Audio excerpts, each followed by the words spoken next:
all right. Since we are live, let's check it out, man. Salute to the mighty LDBC. Much love to the chat. Those of y'all that's in the building early. Smash the like button as you come on in.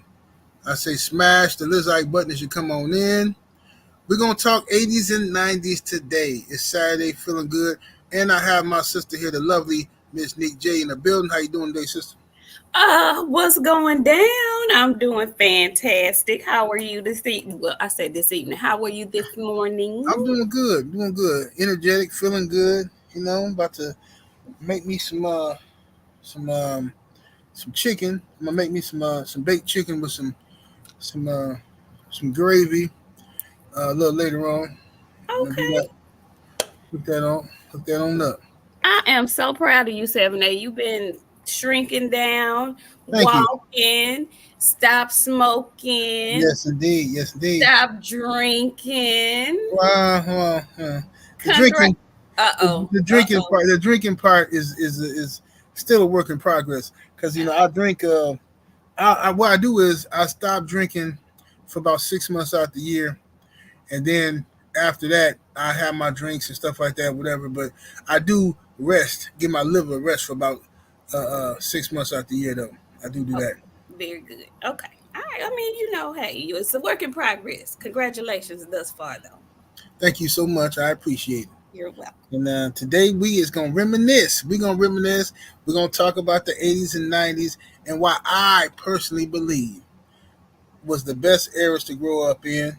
Now, everybody going to be biased for their eras and stuff like that. Some people going to say the 70s.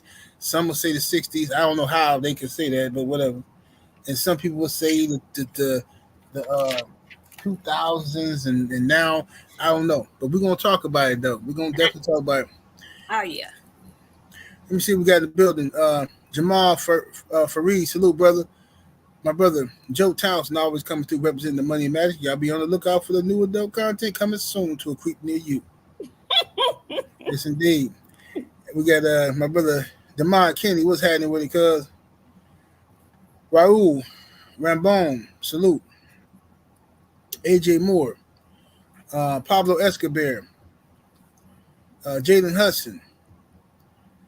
Shogun 76. Bush Baby Boxing, what it do? My brother Sheldon, LDBC at Nothing is in the building.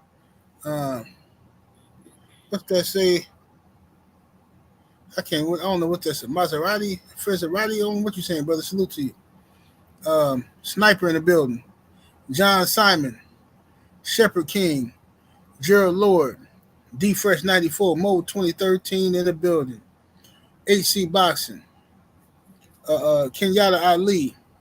Mo G. Let me see here. My brother Buck City Reloaded in the building. What's up, good brother?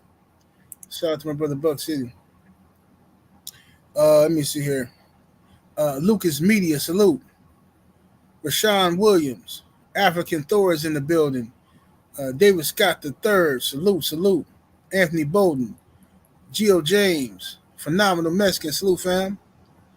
Let's see here. Michael James 616. Frank from the Lizanne. Star City J, the lovely, beautiful brown sugar Tay is in the building. Y'all smash the like button, share this video, man. Get them on up there. I know it's Saturday. Y'all ain't used to this, but, share the video. Get it on out there. What's up, Rick Blackwell? All right, let's go and get down to it. So, we're going to start off with some light work. Light work from the 80s. Let's see what we got here. Some light work first. We're gonna warm it on up. Let's get to the music. Okay, give me some of your. These are just random pictures. These are just pictures. Okay. Who got the best first album out of these groups here? Jodeci, Belle Biv DeVoe, SWV, TLC, Boyz II Men. Who you think had the best first album for your opinion, for your memories? It ain't got to be who sold the most, on your opinion. Oh, this is so hard. Or your favorite first album, however you want to say it. Listen, this is really hard. Everybody on this list, everybody on this screen is straight fire. Mm-hmm. But for me, living through it, Oh, when Jodeci dropped, it was for a woman, for a young girl, for a teenager. When Jodeci dropped, Ooh, yeah. ah, ah, it was everything. It was everything about Jodeci because, first of all, they could sing. They sounded like grown, seasoned men. They could sing their faces off. Their beats were abnormal. It wasn't like nothing that I had heard. And then their put together look. So they weren't super grimy, but they was a little grimy. And the 3/4 leather jackets did it for me. That was all I needed to see. That was it. That was all I needed to see. The 3/4 leather jacket. Go ahead. What? The 3/4 leather jacket with the drawstring? Right. And a tail? And a what? Hey, people don't know about that. Oh my God. Yeah. Hey, what about them boots? Them high-tech boots? That's what I'm saying. The boot, the jacket, the voices.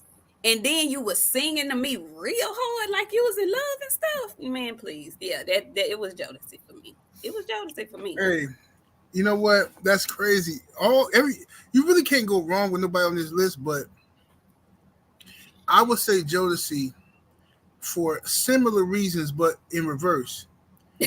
Jodeci got you all the action from the ladies. Like that album, what song was that?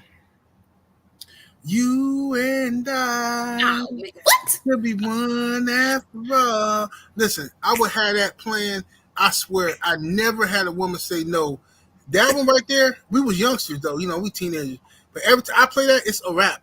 It's over. Jodeci got you all of the action.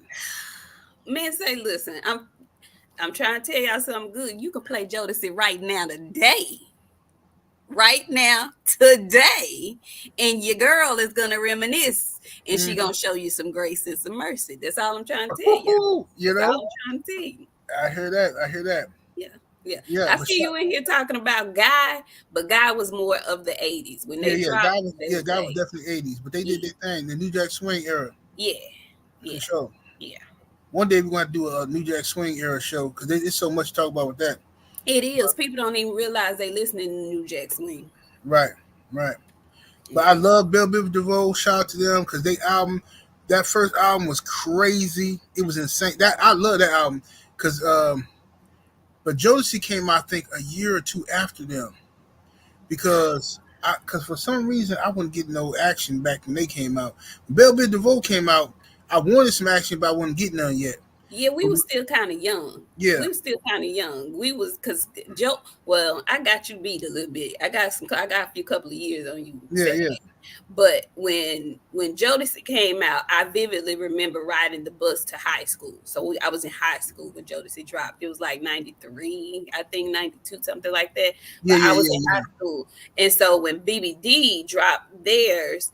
I was still like I was in middle school because I was still in middle school when BBD dropped.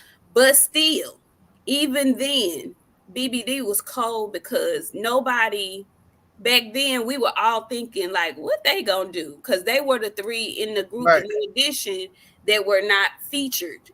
So we had no idea what we were about to get with them. So everybody had questions. And when I say they came through and kicked the dough in, they came through and kicked the dough in. We were floored. So I think they were the most surprising hit makers when they dropped. I think they had the most surprise when they dropped because nobody knew what to expect. And nobody knew they were going to hit us with them ballads. Them two ballads on the end. Tell me who will I see you cry again. Listen. I miss you. Yeah, that was my joint. Yeah, that was the joint. And shout out to and they was responsible for Michael Bivins was responsible for Boys to Men. Correct. You know what I'm saying? So Baby D gotta get credit for that. And then SWV, I love them so much. That first album. That first album was so ridiculously good. I'm talking about it was just fire. I swear every song was about me. I swear. I just knew every song was about me. But I that's did what I'm love it. saying. You see how you got that feeling from them as a guy? That's what the music is supposed to do. That's how Jodeci had the girls feeling. That's how SWV had the dudes feeling. It was a great time to be alive, man. Yes, it was. TLC first album. You know what? I have a confession. I like TLC, and they was dope. But I like Crazy Sexy Cool better than their first album. Me too. Yeah. And my favorite TLC song of all time, and it's probably because the video was so fire, is their live version of "Digging on You." Oh man! Oh my God! They killed that one. They killed "Digging on You." Man, they killed that song. Wow. Oh my God! Oh my goodness. They did the thing on that. Yeah. All right. Well, we're going. We talk. We're gonna come back to the music, but let's go to this. Sitcoms from the 80s. Man, we're gonna combine the 80s and 90s a little bit here because the Cosby Show started in the 80s. It did. So we're gonna combine that. If it's something on this that's not on the list you want to talk about, who's your favorite? Give me your top two favorite sitcoms from the 80s and 90s. If you know whatever. Okay, I'm so torn. Oh Lord, I'm torn, Jesus. I'm torn. You cannot go wrong, and I'm glad you have it like this. You really have it in the order. The Cosby Show is the standard, in my opinion. Yes, indeed. They are the standard. I know a lot of young folks don't realize, but when the Cosby Show came out, it was groundbreaking. It was barrier breaking. It just was the standard. And it was the standard because of the basis of the show and all the characters in the show. And it just was some shit we had not ever seen on TV. And it was a ready-made date night, not just for you and maybe your boo, but like it was a family date night every Thursday at 8 o'clock, depending on where you were in the country. Right. Everybody was watching the Cosby Show at the same time. Every week, that was a surefire way to meet up with everybody in your house. You were gonna watch the Cosby Show. So for me, Cosby Show is gonna always be number one. But a very strong, and I mean very strong number two, for me, will always be A Different World. Go ahead, Nick. Go ahead, then, girl. Always gonna be Different World for me. That is the reason why I was so hell bent on going to college. They did. Yes. Bill Cosby did a thing. I don't give a fuck what nobody say about Bill. Don't say nothing bad to me about Bill. Bill Cosby did a thing. And he be doing some dumb shit sometimes. And sometimes he say some crazy old man shit. But I give him grace on that because he old and old people earn the right to do and say dumb shit sometimes because they just do, in my opinion. But he did a big major thing when he did that spinoff. Yes, he did. Of A Different World. And he focused on Black HBCUs, Black colleges, and just education in general. And then show all the different dynamics that come into play when you. Nick, do you remember how cool it was? Everybody wanted to go to college. I'm telling you, dudes used to walk around with gangsters would walk around with Howard University jackets and hoodies and sweatshirts. Right. That's where Martin was wearing them, and that's what I'm saying. It trickled down. Martin was wearing them on his show. He had on HBCU sweatshirts and shit. Bill Cosby did a thing. Y'all don't even realize he made Coochie cool and shit. Bill was an old man wearing Coochie. We was like, goddamn. Okay. Felicia Rashad gave us beauty, grace, and intelligence, and it was cool to be smart. They shaped our shit. Well, mine. I can't speak to nobody else. Mine and yours. But my top two will always be The Cosby Show and A Different World. And then for me, after that, it's Martin. Those are my top three. I ain't mad at you at all. I have to agree. I ain't mad at that at all. Excellent. Everything you just said, I agree with. The Cosby Show, the standard bearer for Black sitcoms, shows in general, but Black sitcoms. At that time we had never seen a Black show that didn't play into all these negative racial stereotypes. It was the father was a doctor. The mother was a lawyer. Okay, and their kids were respectful, well groomed, well spoken, and they were regular black people. Yes. They wasn't playing some dynamite stuff, No. And doing just ridiculous, extra, over the top stuff. And I thought that was so dope, and that's what I wanted. And I'm gonna tell you Yes. something. To be honest with you, when I saw that, I looked at my family, right, and I said, okay, my mom and dad is married. That, to me, that was normal. Correct. That was normal. That's what you're supposed to do. But to a lot of people, you know what somebody told me one time, which is crazy? Somebody told me the Cosby Show wasn't realistic because he said he couldn't relate to the Cosby Show because the Cosby Show wasn't realistic to his reality. Yeah. And I'm like, And wow. instead of being inspired, they get mad. Right. Yeah. Mhm. Yeah. I'm like you. My family wasn't exactly like the Cosby Show, but I came from a 2-parent household. I know both grandparents on both sides. That's right. So it was relatable to me. But it was inspiring to me because my parents were just, when I say middle class, we were lower middle class. I didn't know that. I didn't think that coming up, but as an adult now, I know that we were lower middle class, but middle class though. Right, My right, mom right. wasn't no attorney and shit, but she got up and went to work. You ain't went to sleep hungry. I didn't go to sleep hungry. I didn't want for nothing. I'm not gonna even front to y'all and lie to y'all like I did. I did not. I didn't want for nothing. But Right. we wasn't rich. You know what I'm saying? We Yeah, I know wasn't what you mean. rich. Yep. If somebody lost their job, we might have been in a little trouble. You know Right. what I'm saying? But my parents were adult enough to not lose their goddamn job. So we was all right. But the Cosby Show gave me something to aspire to, and I took it as that. I didn't take it as, oh, I can't relate to them. I don't know nobody like them and da da da da da. I didn't look at it like that. I was like, oh shit. And then when A Different World came, it was like, what they doing, it really is attainable. Because if I go here, then I can get that. Right. So let me right. go over here and then go over here and have a whole lot of fun because they had fun in college. I love that shit. Absolutely, they did, and that's the same way I looked at it.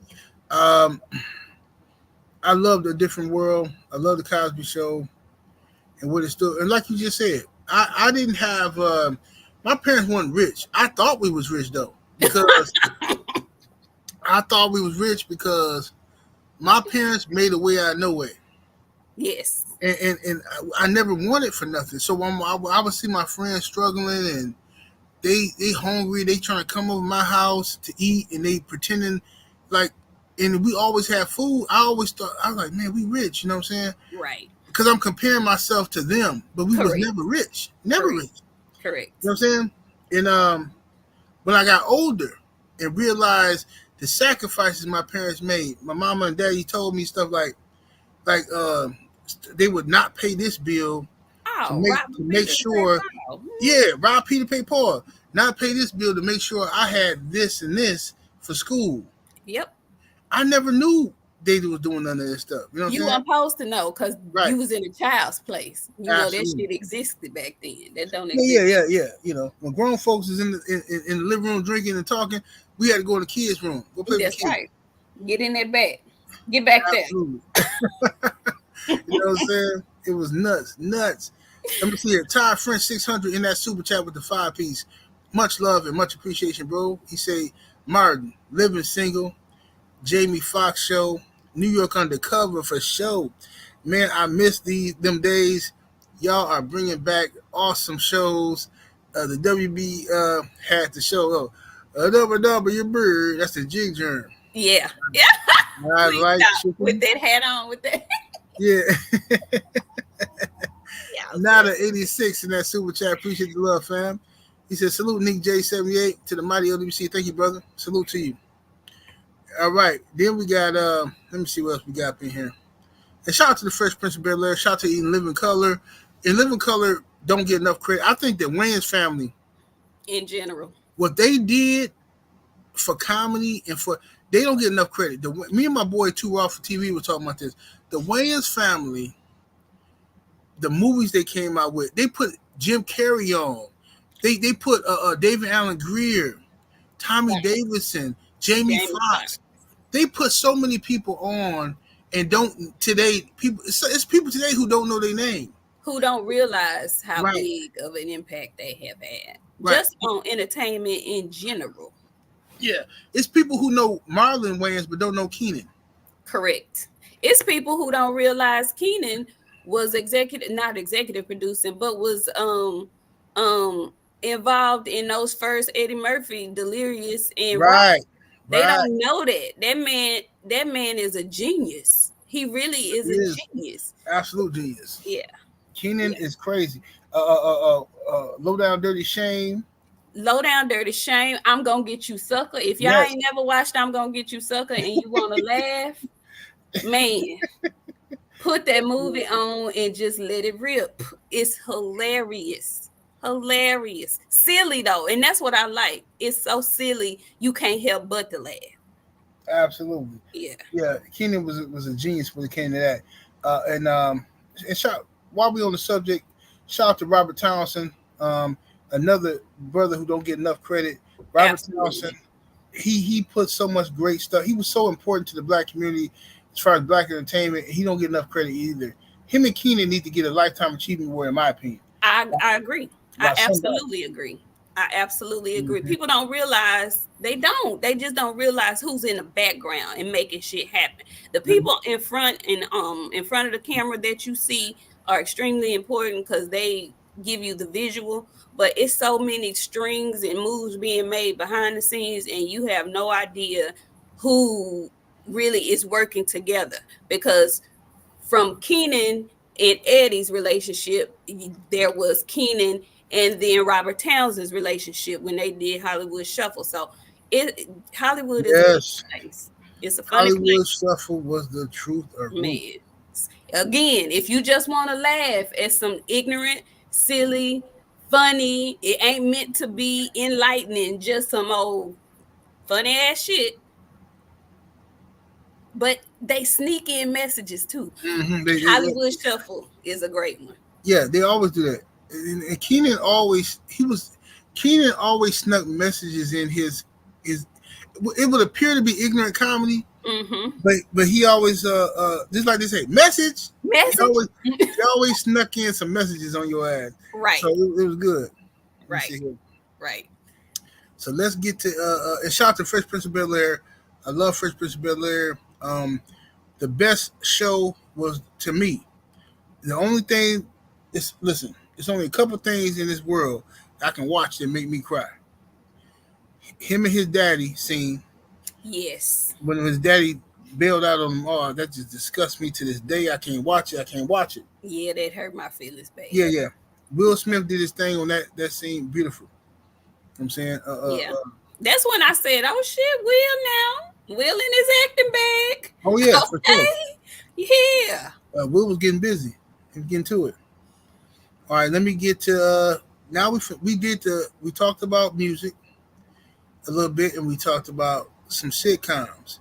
And let's get to the good stuff.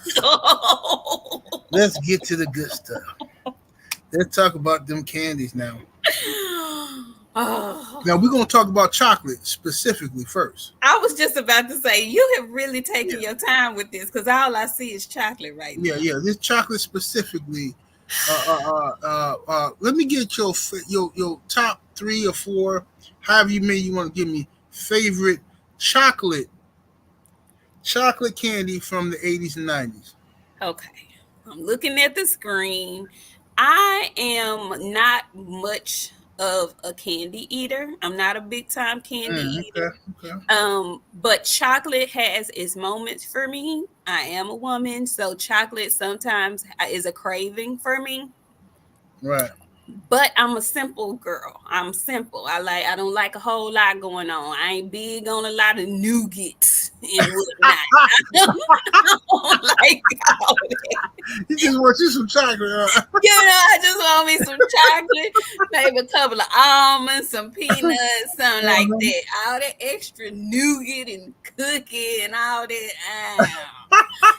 So, I would have to say now, sidebar, because what I'm finna say it contradicts what I just said. You can't go wrong with a Snicker, but a Snicker has a combination of things in it, so that's why I can deal with it. And it really does curb, when you hungry, if you could eat a Snicker and you'll be all right. So I would say Snickers, definitely peanut M&Ms, and Mr. Good Bars would be my top three. Peanut M&Ms and Mr. Good. Hey, listen here. Lord have mercy. This is very, very difficult. And I'm sorry, Butterfinger would be honorable mention. Okay. Yeah. Okay. This is really strange because peanut M&Ms, okay, that's my joint. Snickers, I believe. A Snicker is pound for pound the best candy bar ever invented. I ain't mad at that. Right? Now, I like different ones, but Snicker, to me, pound for pound, is the best ever.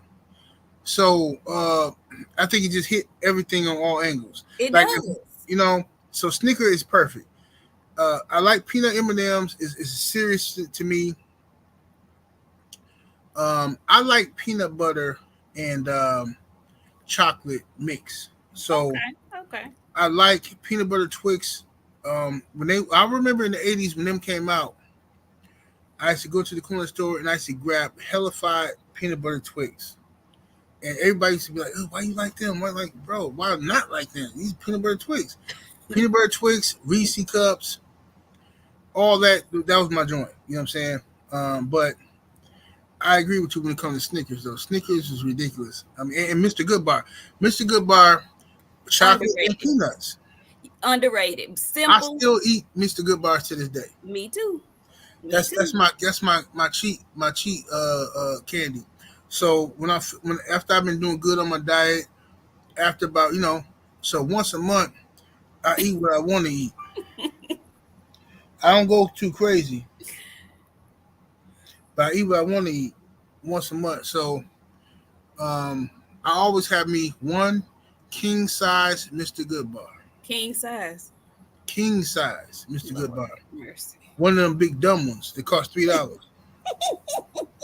I get one of them, and I sit down and I eat that and watch me some TV and reminisce. Yes, Lord.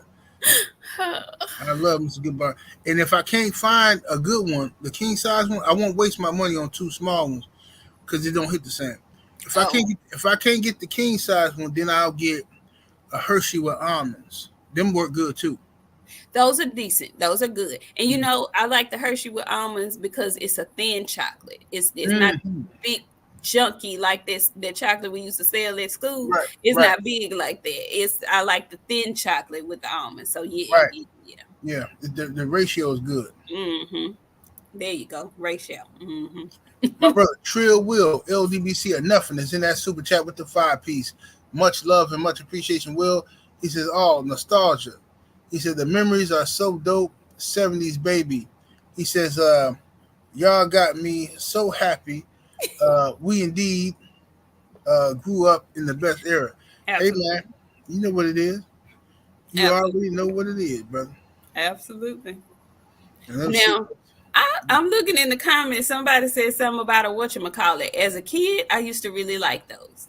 Whatchamacallit is trash today. Yeah, I ain't had now in probably 30 years, but I used to like Whatchamacallits. Mm-hmm. I like Whatchamacallits back in the day. And listen, Paydays and Whatchamacallits. Paydays is still good to me. But Whatchamacallits, I got one way back in the day, and I loved it. That was my thing. I love Whatchamacallits. I ate one, I want to say, about 3 months ago. Because my daughter was like, Dad. Matter of fact, it was right before I went to Atlanta. Okay. I was in the store with my daughter, and she said, Dad, what kind of candy bar is that? I said, whatchamacallit? She said, "What is it?" I said, "Whatchamacallit?" She thought I was. She didn't know. She That's thought I was like being funny. uh-huh. So I said, "No, that's what it's called. Whatchamacallit?" And she was like, "I never had one of them." I said, "You want one? Get it." You know what I'm saying? And she was like, "I said, get one. I ain't had one in years anyway." She said, "I don't know if I'm gonna like it though." I said, "We'll split it." So we get it, and we get some other stuff, and then we get in the car. We break it open. I took half. She took half. I took one bite and immediately didn't like it.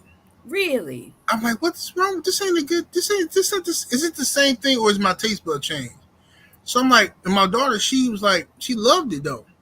Oh, she did like it. She did like it. She was like, "Oh, this is good. This is like a chocolate Rice Krispie treat." I'm like, "This is trash." Yeah, cause that ain't the taste they used to have. Not no chocolate Rice Krispie treat. That ain't what it used to taste like.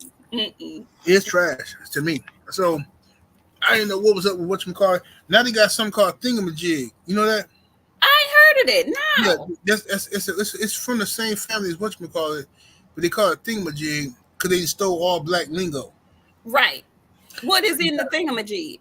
I don't know. I never bought it to eat it. I seen it in the store, but I never bought it because I didn't want to see. I didn't want to. I like paydays. I like anything with peanuts, right? Caramel or something like that. Paydays and what's that? Remember Platters had some type of peanut bar or something. It was good. It was a Platter. I thought I had a picture of it somewhere. All right, Old Henry's too. Now I have never had an Old Henry. Oh wait, you never had an Old Henry? I never had that. If you eat one today, you probably ain't gonna like it. But if you ate one back in the day, in the 80s and 90s, you would have liked it. Old Henry's was like the ghetto Snicker. Oh, really? Yes, Old Henry was like the ghetto Snicker bar. It's like without the nougat. Old Henry don't got no nougat in it though. It's I would probably like that then. It's peanut, caramel, and chocolate.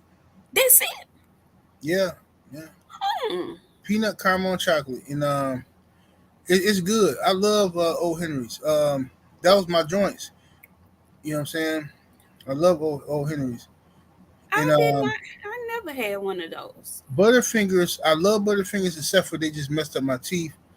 Butterfingers and Dots candies, and Butterfingers is the reason why I ain't got no chewing teeth. And it's why, but I ain't worried about that because I'm finna get some veneers for my teeth, cover up my chewing teeth. Because my chewing teeth on top is gone. In the back, they gone. It's a wrap. Them is all gone because of Butterfingers and Dots. Yeah, it's a wrap. But let me and you know what? Three Musketeers is the most overrated candy bar ever.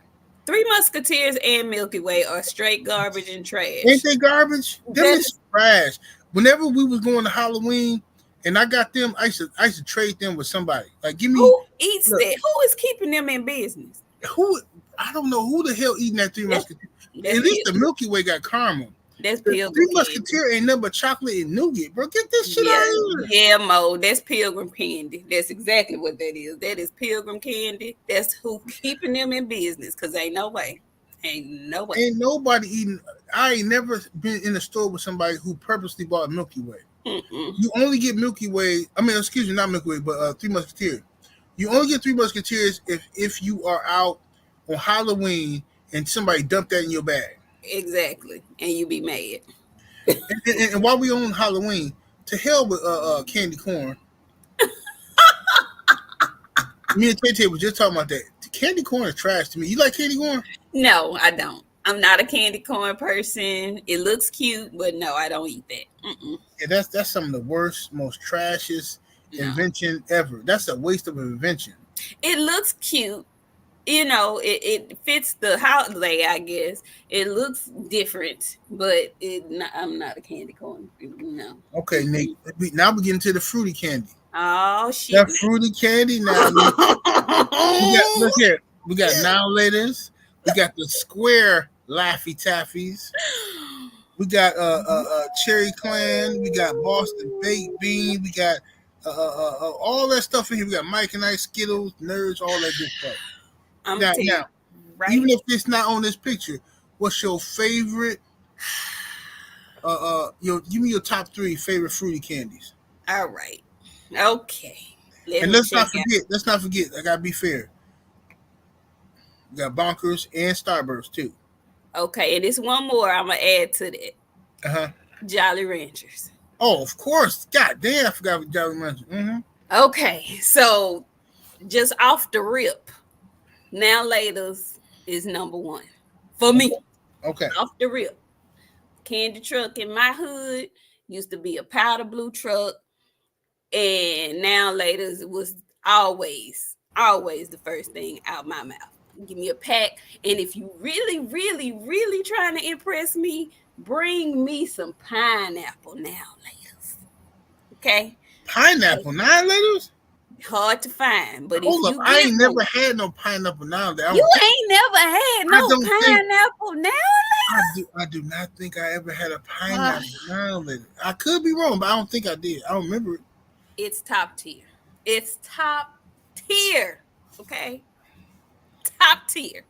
Okay, so Now Laters got to be number one for me.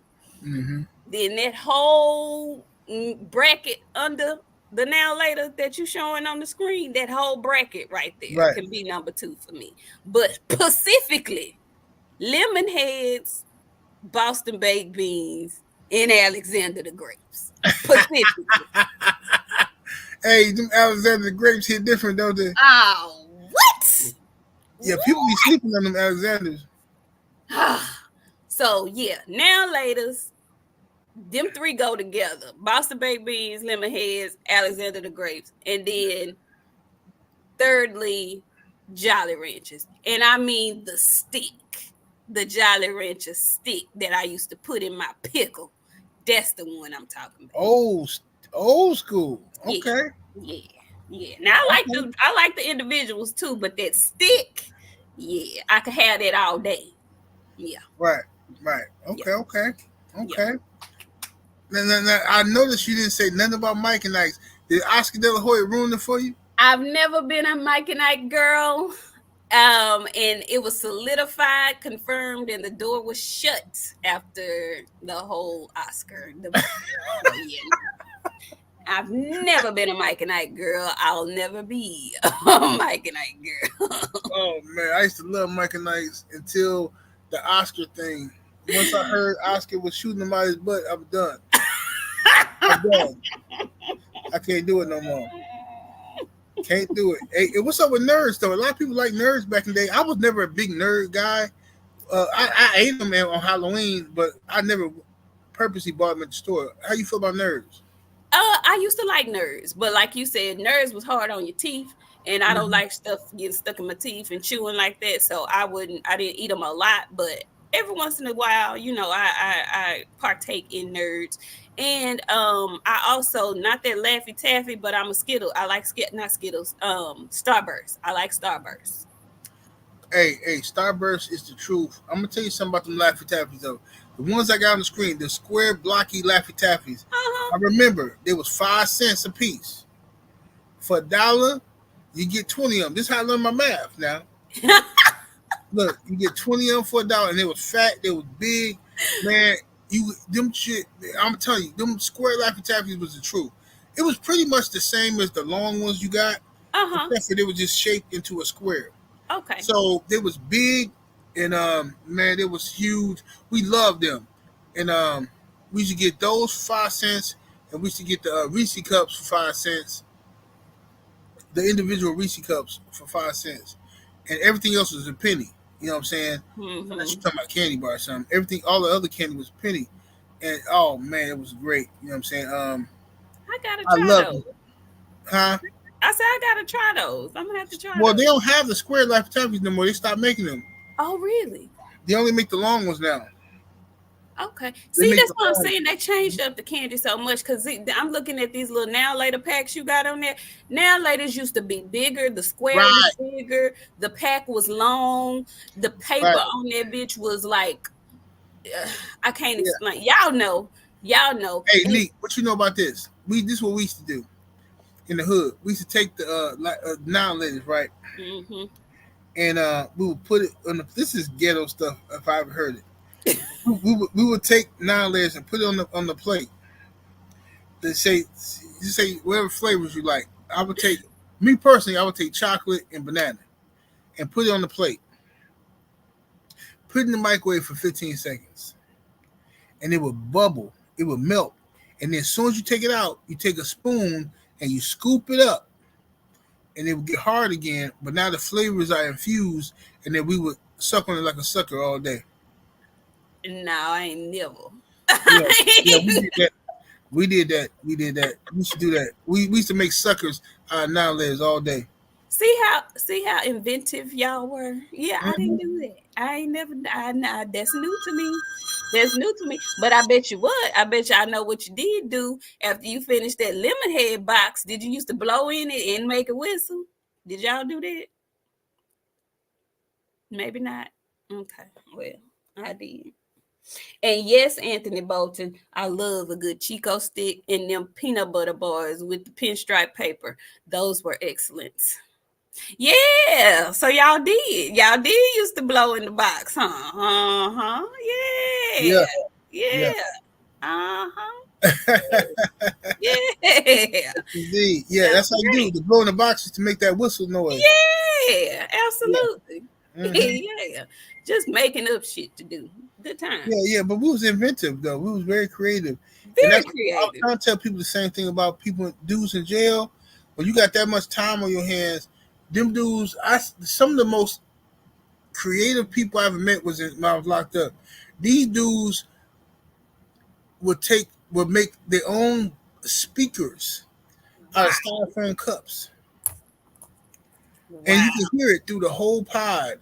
They take their earphones and the headphones from the the commissary, and they got it hooked up to their radio, and they make a hole in the styrofoam cup that everybody get, put the speaker through there, and the echo from the styrofoam cup would sound like a speaker. And like this, man, these dudes is crazy, inventive. That's what I'm saying, inventive. That's what I'm saying. Man, we have so many hidden talents. It's ridiculous. It's ridiculous. Oh, and while we're talking about chewy, bit of honey. Did y'all used to eat bit of honey? Hell yeah. Yeah, them too. They go in there too. And let's not forget about Mary Jane's. What you know about Mary Jane's? I don't know Mary Jane's. I don't know them. You know Mary Jane's. Are you probably okay? I'm gonna pull the picture up. Please. Let me get this picture. I didn't download one. I'm gonna find one up. If I download these pictures, you're gonna know what I'm talking about. You had to see them, unless they didn't have them in Texas. I had to find that hard to believe. Mary Jane's is not. No, you got to show me. I'm gonna see here. Let me see here. What are you at? Mary Jane's was the truth. I used to love them. Okay, here we go. Let me see what they look like. Okay, let me save this picture here. And yes, Mo 2013. I used to like sugar daddies, but now I'm thinking about it. Why would they make candy called sugar daddies and sell it to churn? Then that's some ass backward type shit. You know they was up to. Ain't that sick? They up to no good. Let me see about Mary Jane. I'm about to play it. I'm about to show it right now. These Mary Janes, cause you ain't never seen these. Now y'all don't be once telling you see it, you're gonna remember. These folks in these comments trying to tell me how to make candy. Y'all better stop. I'm not fit. Here you go, Nick. You never had them? I vaguely remember those. Oh, Mary Jane's was the truth. Oh no. What it taste like? It tastes like a mixture of.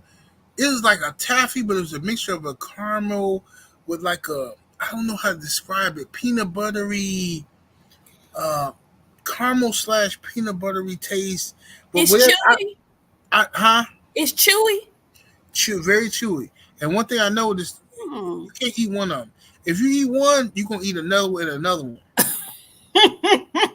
It's like caramel peanut butter is what it is. Yeah. Really? It looked real generic, but I know it tastes good though. Yeah, I'm telling you, these was the truth of root. Oh, it's by Nico. I see. Okay. I'm familiar with the folks who make it. Do they still make them? I think they do. I know a store out in Hunkyville I'll be going to. You know what? I'm gonna go to Five. Is it Five Below? They sell a lot of old school candy in there. I'm gonna go in there and see if they got something Let today. me know, because I know a place that sells old school candy. I go to. I discovered it on accident when I was riding through Hunkyville, and I seen the candy. It said old school candy, vintage candy, something like that. It said. Uh huh. I pull over and just went over there, and the lady she was so shocked to see me. She don't get no business either. And I said, man, how y'all stay open if you don't get? She says, well, she said usually we get donations from, and she said every year we get ready to close down, and somebody will come and give us a $10,000 donation. I said, oh, it must be nice to be white. Yeah, I mean, I mean, look here, y'all just operating with y'all ain't even making no money. Somebody just keeping y'all open. Ain't that nice? because they like to see you open. But I looked at that candy they had. They got old school. They got Boston baked beans, lemon heads, Mary Janes. They got everything up in there. They got Alexander the grapes up in there. You kidding me? I'm telling you, at least they in the box. I don't know if this the real ones, but this in the box though. I wonder. It's been years since I had Alexander. If I could find me some Alexander the grapes that taste like what I remember. If I'm gonna do a video when next time I go through there, I'm gonna record a video and put it on my Instagram so y'all can see. They got stuff up in there. They got hellified stuff up in there, and they got some new age candy too, like new stuff. Okay. You know I stopped. I'm not, like I said, I'm not a big candy eater, but all that fruity, gummy, sour patchy, I don't like none of that shit. I don't eat none of that. All right, let's go to this here. So we talked about the candies, the chocolates, and we talked about that. Let's get to some 80s toys. Oh. Look at you, Nick J. I know you had some Cabbage Patch Kids. Oh, I did. See, that's why I didn't know we were really broke and shit like that. Cause it wasn't I didn't have no business having no damn Cabbage Patch Kid back in the day with the certificate and everything. But my people knew somebody who knew somebody who knew somebody, and guess who had one? Me. I did. I had one. And shout out to my mama, because I always had black dolls. Always. She never. That's dope. That's dope. I was always segregated. So, yes, I had a black Cabbage Patch. And the secret and the big deal about a Cabbage Patch, if y'all ain't never had now they have all these dolls that really look like real babies for real, which is scary to me. But the secret to the Cabbage Patch was when you opened it, it had a very distinct smell.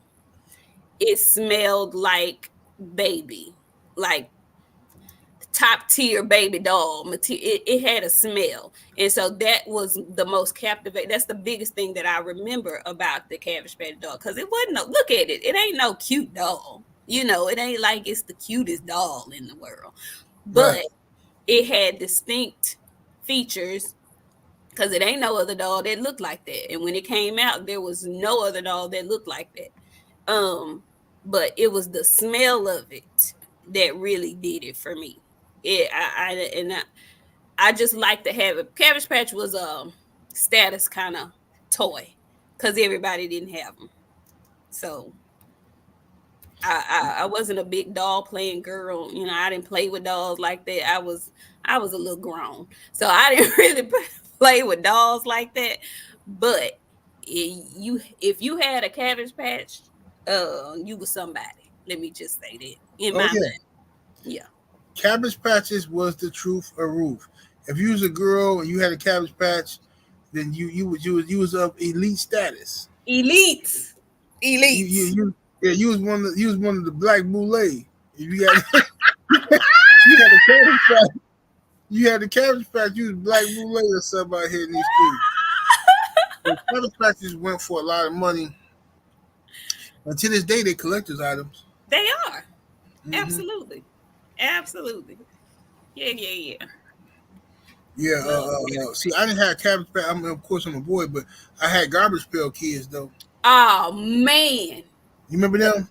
Oh, the cards. The Garbage Pail Kid cards were hilarious. First of all, it was some of the most nasty, grotesque shit you ever did want to see as a young person. That shit was terrible, but I loved it because it was like Jodeci and Boys to Men. Really, it was the complete opposite of each other, and boys could enjoy it because it was some gross, nasty ass boy shit. So yeah, it was cool. Whoever came up with that was smart. Oh yeah, for sure. They definitely, the Garbage Pail Kids was cold for the boys because, you know, of course we couldn't walk around with no damn Cabbage Patch Kids. I had playing with them because you know, they were gonna call you a half for one. Yeah. You know what I mean? Immediately. But all right, let me ask you this then, Neek. What you remember about these here? Oh no, matter of fact, let me stay with the toys for a minute. Okay. Let me stay with the toys. I was about to go all left field. But this is the boy stuff. Heman, G.I. Joe. Look here. I have the power. Okay. Yes, indeed. Yes, indeed. I'm sorry. Listen, I had all the He-Man Skeletal toys, Oracle. I had Castle Grayskull. I had y'all had money. You had Castle Grayskull? Yes, I had Castle Grayskull. I had Skeletor Castle, and I had Cringer.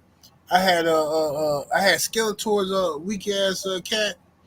I had all of them. Wow. I had all that stuff. You know what I'm saying? And it was lovely. It was lovely. I love He-Man. Now, I got one more for you. What you know about this here? Who this? Look at cute little Giz. Oh! All Gizmo was my guy, wasn't he? Gizmo. Listen, if y'all didn't know, Gremlins is one of the best Christmas movies ever made. Fight me. It's a Christmas movie, damn it. Facts. Gizmo is the best little ugly, cuddly thingamajig you ever did want to see. I love that thing. I loved Gizmo, and he was so funny and sarcastic. Man, Gizmo was the shit. I love Gizmo. I absolutely love Gizmo. I love Gremlins. And Gremlins came out, they were like at the spearhead of all the weirdo, creepy animal little thingamajigs. Yeah. Because after Gizmo, I think came what's them little critters? Critters. We used to watch Critters at my house. Critters was like a knockoff Gremlins. Yeah, Critters was scary as shit. It was. But man, I love Giz. I love Gizmo. Now this is a movie that I wouldn't mind if they rebooted and like remade it. It's some movies that I'll be like, don't touch them. But Gizmo and Gremlins, you could always, I think. The only reason why I wouldn't like it is because I know they would change the way Gizmo looked. This is how Gizmo's supposed to look. Yeah, that's him. If they change it, try to make it something different, I'm gonna be mad. I'm telling you. No, don't change Gizmo. You can't change him. He at the center. He got to stay the same. Mm-hmm. He is so odd looking but cute. Oh Lord, wow. Oh yeah. See, you don't know about this here. Wow. No, my brothers used to have it. That's the rubber wrestlers. Oh, okay. Now they may not have had them. Yeah, that's the ones that was rubber in the 80s. And wow. Big John Studd back there, Great Hammer Valentine, Iron Sheik back there, Hogan, Andre the Giant. That's when Andre the Giant had an afro, so you know it's old. Real old. Whoa. Look, so okay. I wasn't a real big wrestling fan. I wasn't, especially as I got older. But when I was a young girl, listen, I'm from Dallas, so we had the Sportatorium, right? Right. So I used to go to the Sportatorium, and it didn't have no air conditioning in there. And I like the old school wrestlers. When the WWF came along and WWE, I was out of it. But at that time, like we would go in, Junkyard Dog would be there. Yeah. Riley Piper, Kabuki, who's my other guy? The Von Erichs. That's why I went. Listen. Yeah, the Von Erichs was the truth. Don't tell me nothing about no wrestling if you ain't gonna mention the Von Erichs and the Freebirds. I don't want to hear. We can't talk. Hey, We can't even be free.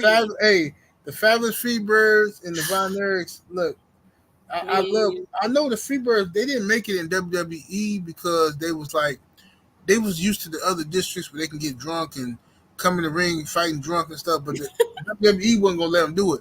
Right. But I love the Freebirds, Michael Hayes now, and Michael P.S. Hayes.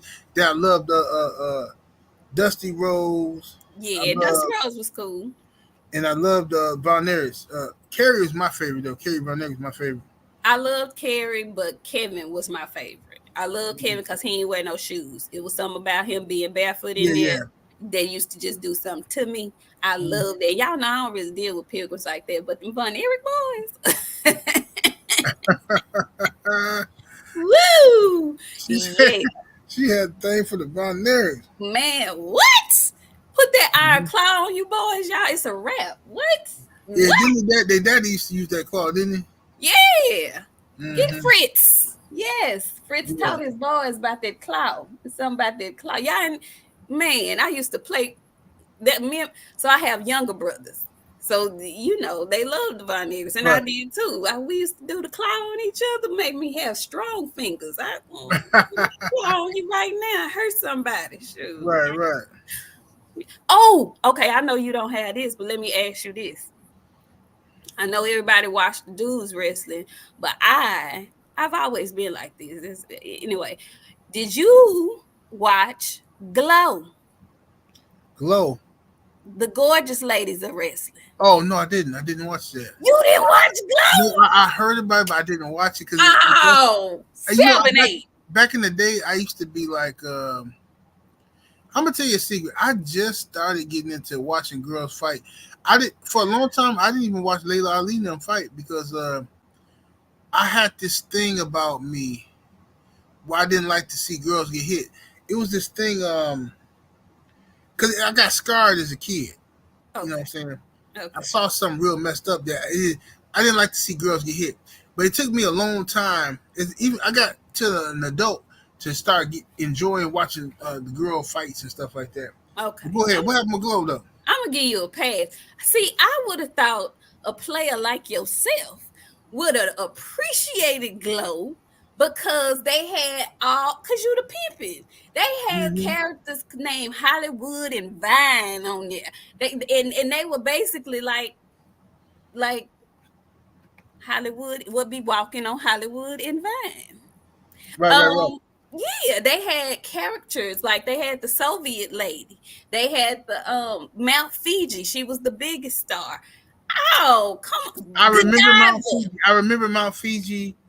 I remember it vaguely, but I never really watched it. Like it never really like. Nah, I wish I would have, but I just didn't. I just hated watching it. Them girls. It was good. You're gonna have to go back and find it. I don't know where we can find it, but go back. It's probably on YouTube somewhere. Man, Glow used to be the shit, and wrestling was all messed up because they would come on Sunday morning, so I had to miss half of it because we had to go to church and stuff. So, but yeah, Glow was great. Glow was great. The chick Godiva, that's my alias. I love that show. I loved Glow. Glow was the shit to me. Yeah. Let me go to this one here. This is an interesting topic for you. White. I say white. Teen movies of the 80s. Which was your favorite? Oh, okay. It ain't got to be none of these was on the screen. Okay. So now I'm in my element. Oh my god. Okay, let me turn into a valley girl. I'm in my element. Oh my god. Okay. Of these that you have on the screen, obviously you don't have to pick none of these. It could be something else. I know. But 16 Candles is on my list, okay? Absolutely on my list. Molly Ringwald was the it girl of the 1980s teeny bopper movies. Yes, okay, so anything that she was in, I was there. I was there for it. Ferris Bueller was great. I don't think I did see Can't Buy Me Love, but it didn't stick to me. What? Can't Buy Me Love was the truth. I liked it, but it You know, just Nick Cannon then remade it. yeah, I remember he did it with Christina Milian. It was cool. It was cool. But it wasn't nothing like 16 candles, though. But I'm looking in the comments. Revenge of the Nerds had to be one of my top. Lord, I wish I had known you was gonna do this because I would have cracked. I would have had a list together. Let's see. Baby, listen, let me tell you something about Porky's. Okay. Yes, indeed.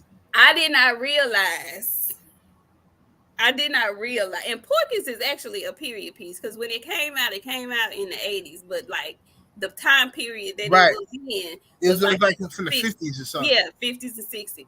Man, listen, Porky's was so goddamn funny. That's where I was introduced to Kim. What's her name from Sex in the City? Kim Cataract. Oh yeah. The Lassie. Yes. Yeah, Lassie. I loved her. She said, yes. She always been a hoe. She been a hoe her entire Hollywood existence. Kim Cattrall. She's always been a hoe. She was a whole mannequin. Oh my God. So I love Porky's. I loved, what's that other one you put on there? Can't Buy Me Love. Oh, no. American Pie. That was from the 90s. That was from the 90s, and that was fucking hilarious. But I will go on to say, back then, the other person who was running shit was Michael J. Fox. And I absolutely loved Teen Wolf. I loved Back to the Future. Except for the part 2. The part 2 was the weakest one to me. Back to the Future was excellent. I love that movie. And man, Bullet said, "What is Porky's?" Oh my God. No, look, man, don't ask no question. Just go find Porky's 1, 2, and 3. Watch them. Porky's is I gotta plug up my laptop. I forgot. Oh my God. Porky's was so good. Porky's is one of the greatest comedies, especially from that era ever, man. Definitely gotta watch it, man. And ask what you said about Michael J. Fox. Look, Bright Lights, Big City. Yes. I love Bright Lights, Big City. I love Michael J. Fox movies. I just love what he did. He was a beast. He was. So Michael J. Fox. The other person I think about in the 80s who captured my heart, Tom Hanks. My favorite. Big. Man, say, listen, let me tell y'all something about Big. Big is my absolute favorite. I don't think there's no other adult that plays a child better than Tom Hanks. That shit was so good. The piano scene with their feet was the dopest shit ever. My God, today. Oh, that was so good, y'all. If y'all ain't never watched Big and you just want to laugh and enjoy some good movie, some good cinema, Big, Splash. I fucking love Splash. Oh, yeah. He got him some of that mermaid thing. He got some mermaid cooch, y'all. Splash. That cooch was so good, he turned him into a mermaid. He said, "Fuck it, I ain't gonna never live on land no more." But ain't no way he can tell me it didn't smell like tuna though. Ain't no way. It had to smell like tuna. I'm sorry. I'm sorry. That's a guy conversation. But it had to. It's no way. She's a mermaid. It's no way she can't smell like tuna. It's no way. I'm sorry. Go ahead. Sir. Now see there. Why? Who says that mermaid cooch got to smell like tuna? It has to. No, it don't. Maybe it smell like nothing. No, hell no. It got to smell like tuna. That woman ain't never had no soap or nothing. What is the lightest smelling fish in the sea? You a fisherman. What's the lightest? Flounder. Okay, well maybe it smell like flounder. Yeah, and it still stank. Ain't no way. Come on now. There ain't no way. I don't know how we got here. I I'm don't sorry. know. I'm sorry. I don't. Mm-hmm. Okay. Oh, Also, Weird Police Science. Academy. That's my I joint. see Police Academy too. That was great. Police Academies 1, 2, 3, however many they had, they were good too. They were good. Yeah. Man, I'm gonna be thinking about this all day. Yeah. I like. Listen, my favorite white teen movie from the 80s was, in my opinion, Porky's. After Porky's, um, I would say, um, My Secret Admirer. Um, Who yeah, was in it? it was. You remember dude who? What's his name? I always forget it. Michael. I always forget his name. Matter of fact, let me Google it real quick, so I don't want to mispronounce his name. Michael something. Let's see. Secret Admirer. Hmm. I'm just trying to think. Okay, it came out in 1985. The cast is. The cast was Michael C. Thomas, Michael C. Thomas Howell, C. Thomas Howell. Remember him? Then it was Kelly Princeton. I'm gonna put the movie up I here. don't think I ever saw that. Oh, this was an excellent movie. I had this on VHS tape. I used to watch this all the time, back in the day. Okay, listen. If we are we gonna hit on VHS tapes and the shit that we didn't? Ooh. Listen, let's talk about them VHS tape then, Nick. What you know Okay. about VHS tape? Oh man, say listen. Okay, go ahead. We gonna in the last one before we go there. The last movie, and I don't know when it came out. It may have been the 80s. I don't know. I ain't never see that. That's a man. That's one of my favorite. It came out in '85. I watched that movie up until the 2000s. I love that movie so much. I don't think I ever saw that. Tequila Sunrise is another good one. Mm-hmm. And this shit serious though. It wasn't no comedy, but it was good as hell. Less Than Zero. Oh, Less Than Zero. Come on now. Less With Than this, Zero. with this dope fiend, Michael. Rob, What's his name? Robert Downey Jr. Yeah, Robert Downey Jr. With his dope fiend stuff. Man, Less Than Zero. Back in the day, that shit hit hard. If you want that stuck with me more than Just Say No. I wasn't trying to do no drugs. You understand me? Don't come in my face with no drugs. No, hell no. That boy was out there bad, real bad. And at the time, we didn't know he was really living his real life on screen. That's what we didn't know. Mm-hmm. He was doing some serious acting, and we didn't know how and why he was as good as he was, is because he was really going through that shit. But my other, and this is probably my favorite, I don't know when it came out, but y'all know I love musicals, and Grease is my absolute. And we talking about Pilgrim movies. Grease 1 and 2, I will watch every time I see it on. If I flip a channel and Grease is on, I'm gonna sit my ass down and watch it like I ain't never watched it before in my life. Every time. And the Sylvester Stallone movies, Cobra, Stallone movies for sure. Rambo's, Over the Tops. Oh yeah. Oh man, yeah. What you know about this movie here, Band of the Hand? I've never seen. Oh me. Oh, you got to. Oh man, it ain't gonna hit the same now if you watch it, because you can tell by how it looks. It's an '80s movie, but yeah. Band of the Hand was a movie about this Indian dude. He's supposed to be a white man, but they acting like he Indian. But he's working with these troubled youth. All of them went through some type of program in Miami where the prison system don't want to send them to prison because they teenagers, so they're giving them to him, and he's supposed to like teach them some manhood and all this type of stuff. Uh-huh. But as they working on this building or something, drug dealers and stuff is in Miami, because these kids are well connected. They out here in the streets, and drug dealers are trying to take over the building and all this stuff, and they fighting through this and that. The soundtrack is crazy. Really? Crazy. I'm telling you, Band of the Hand, one of my favorite movies ever. Yeah, I wasn't supposed to watch it, but I snuck and watched it as a kid. Yeah. Like them Angel VHS tapes. You remember? Oh, what you know about Angel? You know about Angel? Oh man, Angel was the truth. Oh, I forgot about Angel. Oh, the Angels. I used to love Angel. Man, I had no business watching that shit, but I did.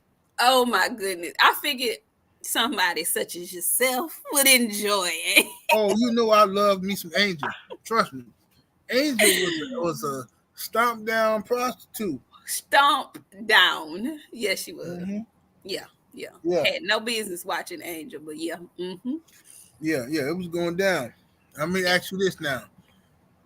I'm finna move to this here. Okay. I'm finna show you one thing, and tell me what you know about this from the 90s. First of all, starter coats. Okay. First of all, don't insult me with that team. I know that's y'all enemy. Don't. I'm just saying. I mean, it's a starter coat. I mean, I get it. I get what you're saying. That is not an actual starter, though. That ain't the actual starter. I mean, it is, but that ain't the one we used to have down in. Of course, y'all had the Cowboys one. No. I mean, even the style. Y'all had the Parkers with the hoodie. Who? The hoodie. Yeah, the puff look. Yeah, that's the Parkers. Yeah. Those are the ones that we wore more so down here. Yeah. But you can't go wrong with an authentic starter. And you had to be so authentic that you left the tag on it so much could see it was authentic. That's how they did it down here. Yeah. Yeah. Listen, the starters came out. I had a Green Bay Packer one like this. In this style, and I had the Parker. I had the Atlanta Falcons one, Parker, the red and black, and I had the black and red one, and I had the black and red Jordans, the 91 Jordans, the what you call it, the sixes. Had them joints. Oh, I remember the first day of school, I was fresh to death, like $1,000,000. My God, I was fresh to death. I had the high top fade crispy with the lines on the side. I was killing them the first day of school. 91. You had the Michael Irvin lines on the side? Yes, indeed. I was crushing them. I was crushing everything and everything moving. I would have loved to come in contact with a young 7'8" boy with some hair and 2 parts on the side. Oh, I'm telling you, I was doing death. All right, I got another question for you now. Better movie. Okay. E.T. versus Mac and Me.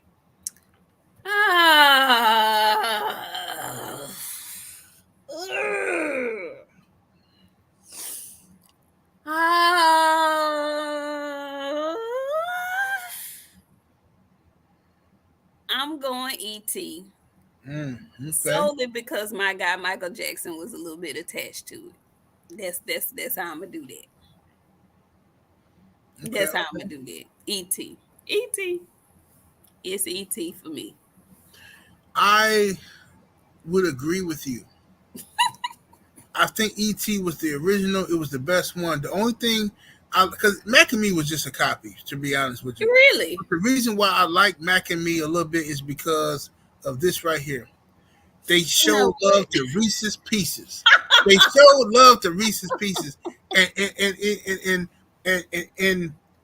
whatchamacallit, BET, they showed love to M&M's. Reese's Pieces tried to get with them for that movie, and ET shut it down. They said, nah, we're going to go with M&M's. Yeah. Yeah, they hating. Now, what's your favorite? M&M's or Reese's Pieces? You're going to like M&M's, though. I know it. Already, is an M&M peanut M&M person. That's I love the peanut M&Ms. That's my favorite. But Reese's Pieces is my second favorite candy of. I never understood regular M&Ms. That's just a waste of chocolate to me. You know what, 7'8"? I used to feel like that, but as a grown up, I remember I got some type of. Somebody gave me something and it had some regular M&Ms in it. And I said they were on my desk for months. And one day I was real hungry. and I was working real late and I couldn't get up and I had to just finish what I was doing. And I saw them M&Ms over there and I was like, I got to eat something. And I don't know if it was because I was real hungry or what, but the the regular M&Ms with no peanut, they hit a little different as an adult. They were not bad at all. At all. Them shit's trash to me. I can't do it. This is like, that's like, I can't do it. It don't hit right. I used to feel the same way. Have you had them as an adult? I ain't had them as an adult. Try them again. Try them again as an adult. I don't know if my palate has evolved or what, but try them as an adult because I used to feel I thought it was dumb. I thought it was a waste of candy. Nobody eat them no way, but somebody keeping them in business. Regular M&Ms were. I was surprised at how well I enjoyed them. Try them as an adult and see how you think. I don't know. Get a smile fun pack. It's Halloween. You gonna see a little smile pack somewhere for Halloween because that's what I had a smile. Well, I always get them and I always trade them. Like I always trade them. When I got them as a kid, I would trade them for Reese's Pieces or now. To be fair, M&M got some fake Reese's Pieces. They got peanut butter M&Ms, which is really Reese's Pieces. Yeah, that's too much. I don't like that. I don't like when M&M be doing that. They be making all them different flavors and shit. Stick with the basics. The regular peanut M&M. I do an almond M&M and the regular little chocolate candies. But all that other stuff with the coated peanut butter and the peanut. Listen, choose one. Either peanut or peanut butter. Let it. I mean, goddamn.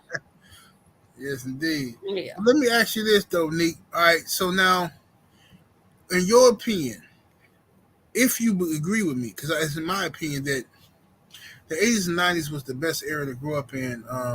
But if you agree with me, why do you think that? If you disagree, why? I'm definitely going to agree. It was my era, for one. But it was just, it's hard because I know somebody else, other people in other eras will contest that theirs is the best. And you would have to take it at face value because I wasn't there for theirs, just like some folks were not there for ours. But I feel like the 80s and the 90s where it was just an explosion of creativity, an explosion of newness, and I don't want to say newness because they just added on to what had previously been done. But it was just so much. Like right now, I feel like it's oversaturated. At that time, it was like it had to be good to be seen. Right now, you can put any goddamn thing out. Right. At that point, you couldn't just put anything out. And if it got out and it was mediocre, it didn't last long at all. So I just feel like the content was, what's the word I'm looking for? It was just better content to me. It was better content. It was better made content. And it had some, it just was good. It just was so good. It was just good. And folks ain't no moral capacity. Like, I think I was having this conversation with somebody, like we didn't get deep into like music, but music, for instance, and even movies.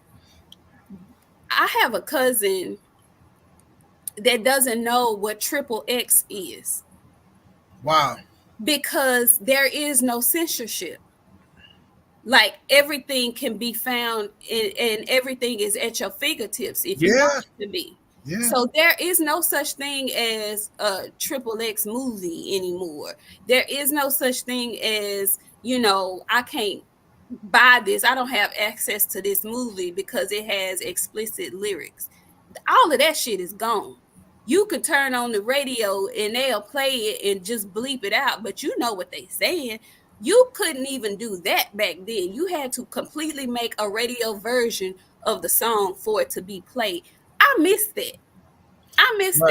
Because it's some stuff that I didn't realize was being said till I got grown and I was in the club. And I was like, oh shit, I ain't know that's what they were saying, because I had only heard the radio version. Children need that. I don't want to take away the music, the beat, anything like that, but they should not be riding in the car knowing that somebody's saying wet ass pussy. Like, they shouldn't be doing Right, I right. don't think that should be accessible to them. Like, That's all facts. what the hell is going on? I know you seen that video of that baby dance that song that Sexy Red. Bend that ass over. Ain't that pussy breathe? Man, that shit hurt my heart so much. I'm like, what the fuck is we doing out here? What are we doing? What are we doing? It's a reason why you cannot be exposed to everything as a kid. You shouldn't be. Let me say that. You shouldn't be exposed to everything. It's just too much exposure right now to me. And it feels oversaturated. And it feels like there's no originality. Very rarely do you see somebody come out and it sounds original. And when you do, they pretty much blow up. Or, they have more success because people want to hear something different. And back then, when you put all those musical acts on the screen, they all were Black music, but they had their own lane. They all sounded different. They had their own sound, their own look, their own stilo. So that's what I'm saying. This shit here that they putting out now, is like, you might find somebody in the bunch that's half-ass decent. But the rest of this trash is trash-ass garbage. And I would take my 90s and 80s music, even early 2000s music, over what's being put out now. It's just no lies detected, man. Before we get out of here, we gotta get to the movies. We gotta get to the movies now, Black movies. Oh, sookie now. Black movies now. Now forget, you ain't got to pick nothing from this screen, but Black movies from the 80s and 90s. Give me two of your favorites. Give me your top five if you can. Okay, it's one on here that I don't see on here, and that's off the rip, School Days. Oh, School Days, truth, wasn't it? Yeah, off the rip, School Days. Coming to America. Mm-hmm. Right smack dab in the middle, Love Jones. Oh, Love Jones was the shit. Lord have mercy, Jesus. First of all, I love Nia Long. I loved her hair. I had that haircut. You couldn't tell me shit. I had the MAC lipstick. I had the MAC foundation. You couldn't tell me a fucking thing. I was in college at the time, and you just could not tell me nothing about nothing. That's number one. Number two, Lorenz motherfucking tape. Whoa! Lord, hey, you know a woman like a man when she say the mother effing before his name. That man been fine his whole life, y'all. He has been a sexy little something his entire life. And I love the fact that he had the range to play Old Dog and then come back and play Darius Love Hall and speak to my eardrum with some poetry. You could not tell me nothing about Lorenz Tate. Do you? How about him playing that goofy ass nigga in the Inkwell? In the Inkwell, his range is ridiculous. It is ridiculous. He does not get enough credit. And then he played his character in Dead Presidents. Lorenz Tate does not get the credit he deserves. The man is super duper talented, okay? Super duper talented, and still killing it in the Power universe. When I say fine, I mean fine. That's what I'm talking about right there. Fellas, clean cut, crispy at all times. He ain't had no edge up in Love Jones. That man had his hair brushed to the back. I ain't give a damn. I ain't even care. He ain't had no crispy line. Guess who didn't care? I didn't. You know why? Because he had on a 3/4 leather jacket. That's why. Tell me he ain't fine. Tell me and give me the. Anyway, let's see what else I say. Love Jones, Coming to America, School Days.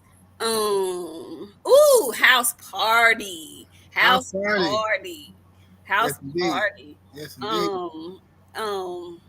And And let me see. Get one more.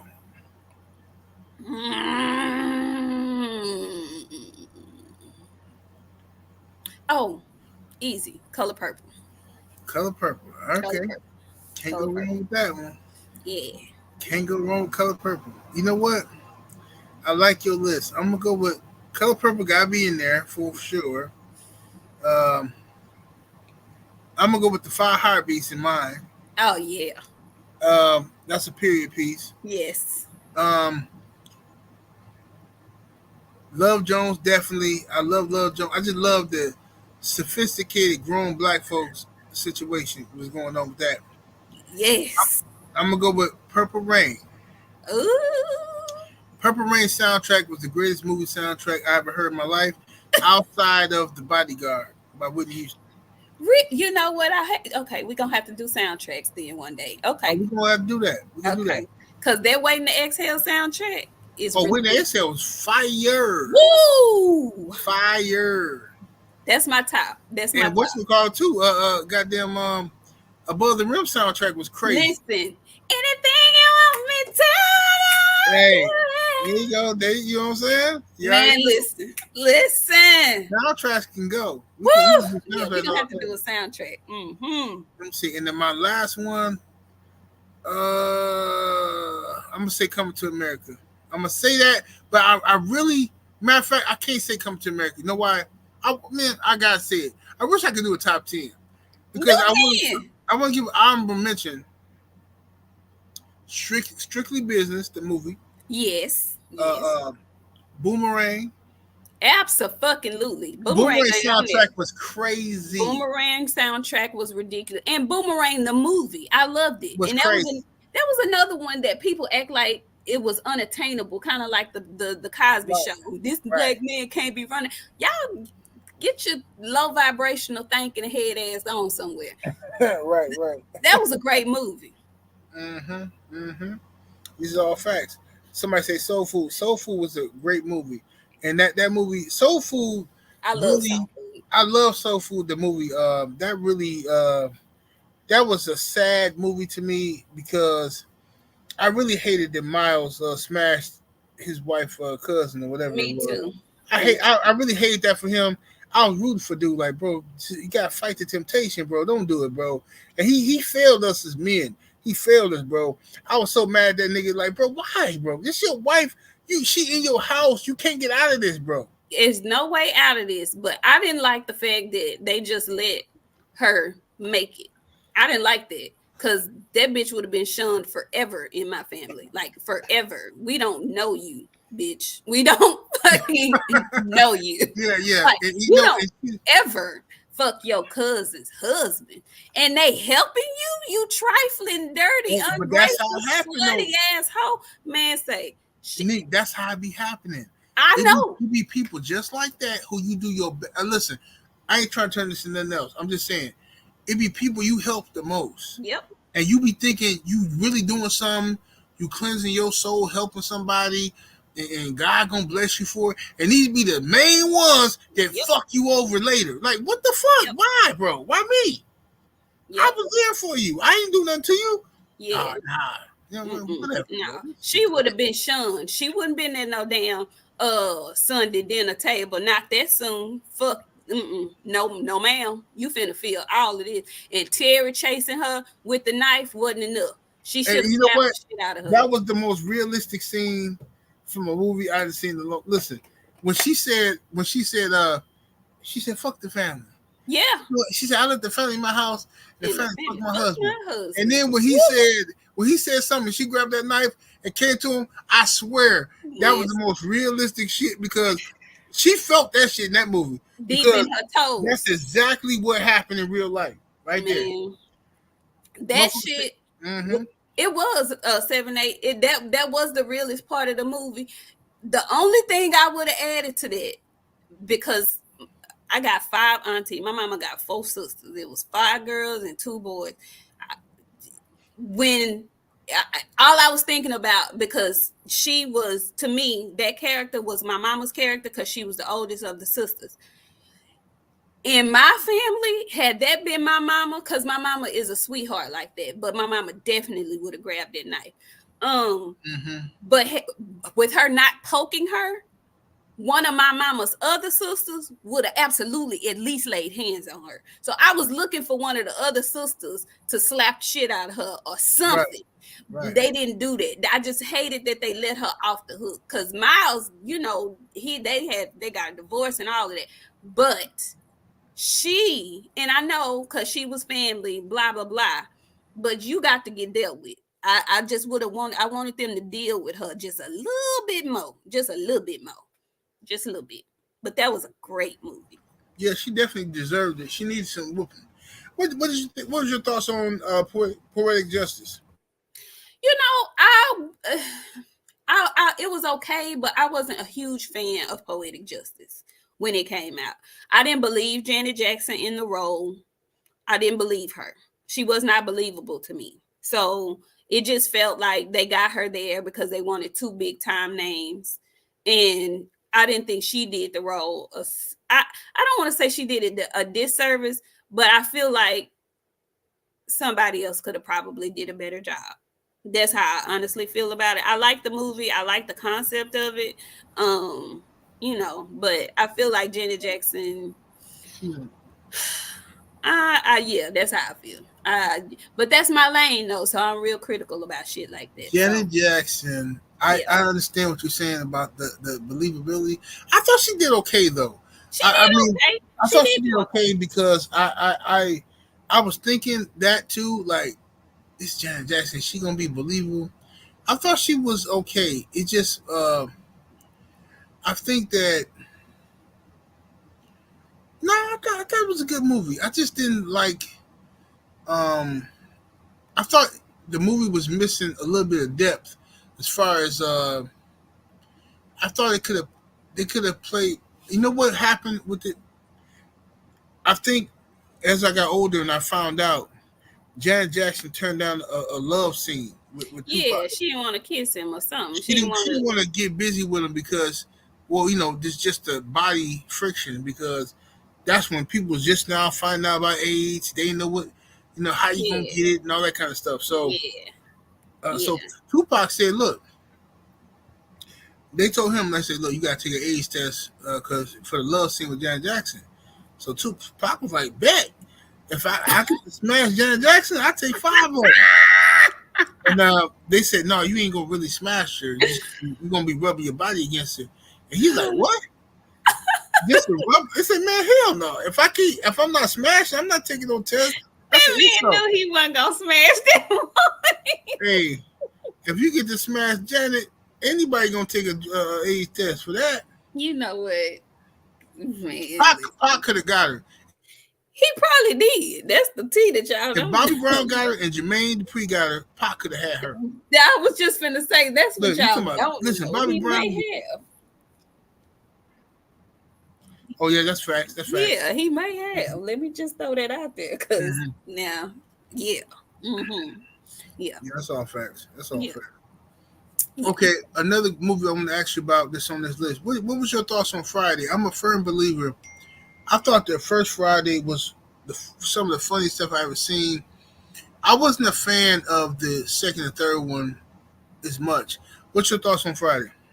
I liked Friday. I was a fan of Friday. I enjoyed it. I like movies that have multiple main, not main characters, but I like movies who have good ensemble casts. Right. I enjoyed it because it was another movie where we got to see a rapper turned actor. You know, the first time we saw Ice Cube was in Menace. And it just felt like he was playing Boys in the Hood. Yeah, Boys in the Hood, my bad. It felt like he was playing himself, kind of, really, that we knew him to be. So when this movie came about, it was still something that felt familiar, but he carried it a different way. And him and Chris Tucker fed off of each other really well. They had a really good chemistry. And I just thought it was some relatable shit. It was some really relatable shit. Everybody got that one.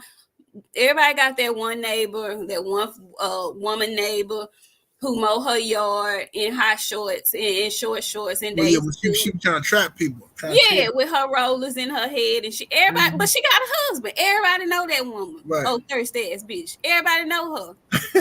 Everybody know the crackhead that really come from a decent ass family, but some kind of way her ass got put on and couldn't shake the shit. Everybody know, I don't want to say everybody, but we know that person. So it was really relatable. And then I love the fact that he had a 2-parent household. He came from a 2-parent household. Craig did.